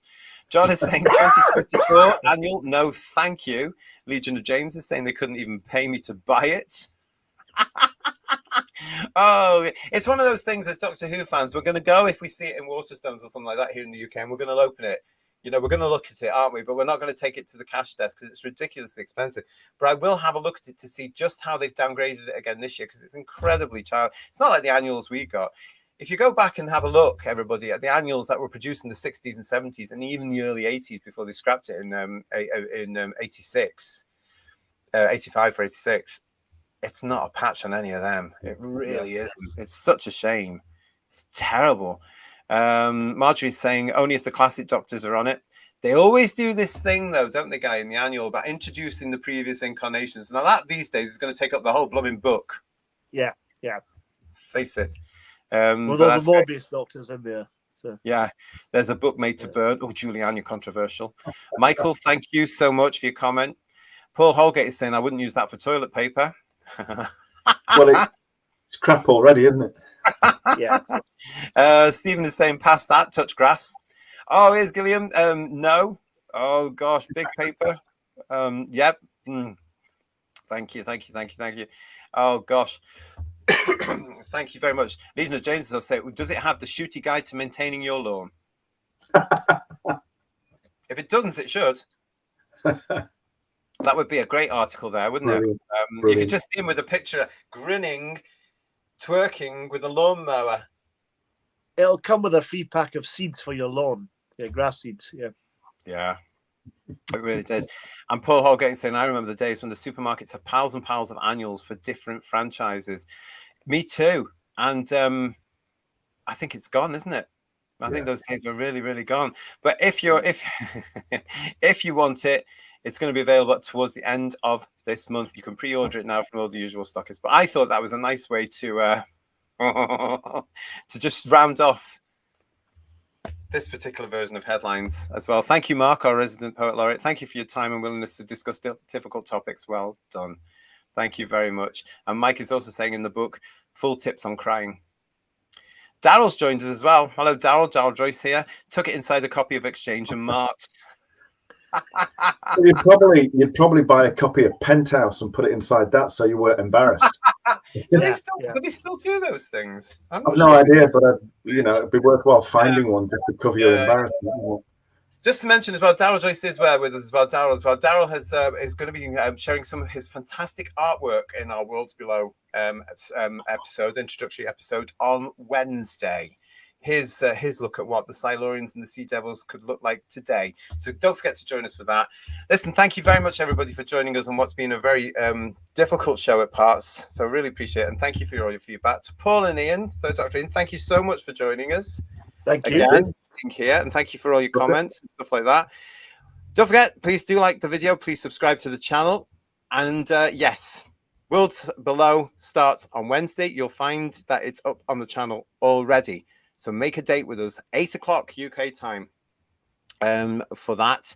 Really looking forward to talking about it and really looking forward to hearing what you think about the Silurians and Sea Devils and their evolution and your favorite bits. I'm sure there's more than one. We will see you along with Ian's friend down there. Get a room, Ian. Get a room, for goodness sake. Proper Silurians from proper Doctor Who. And doesn't it look gorgeous? Absolutely fantastic. Yeah. We will see you for Worlds Below, if not before, because just remember, if they drop a headline, we're going to be here to talk about it. Until we see you, look after yourselves. Thanks very much for your support, and we'll see you again soon. Good night, everybody. Good night, bye-bye. Bye.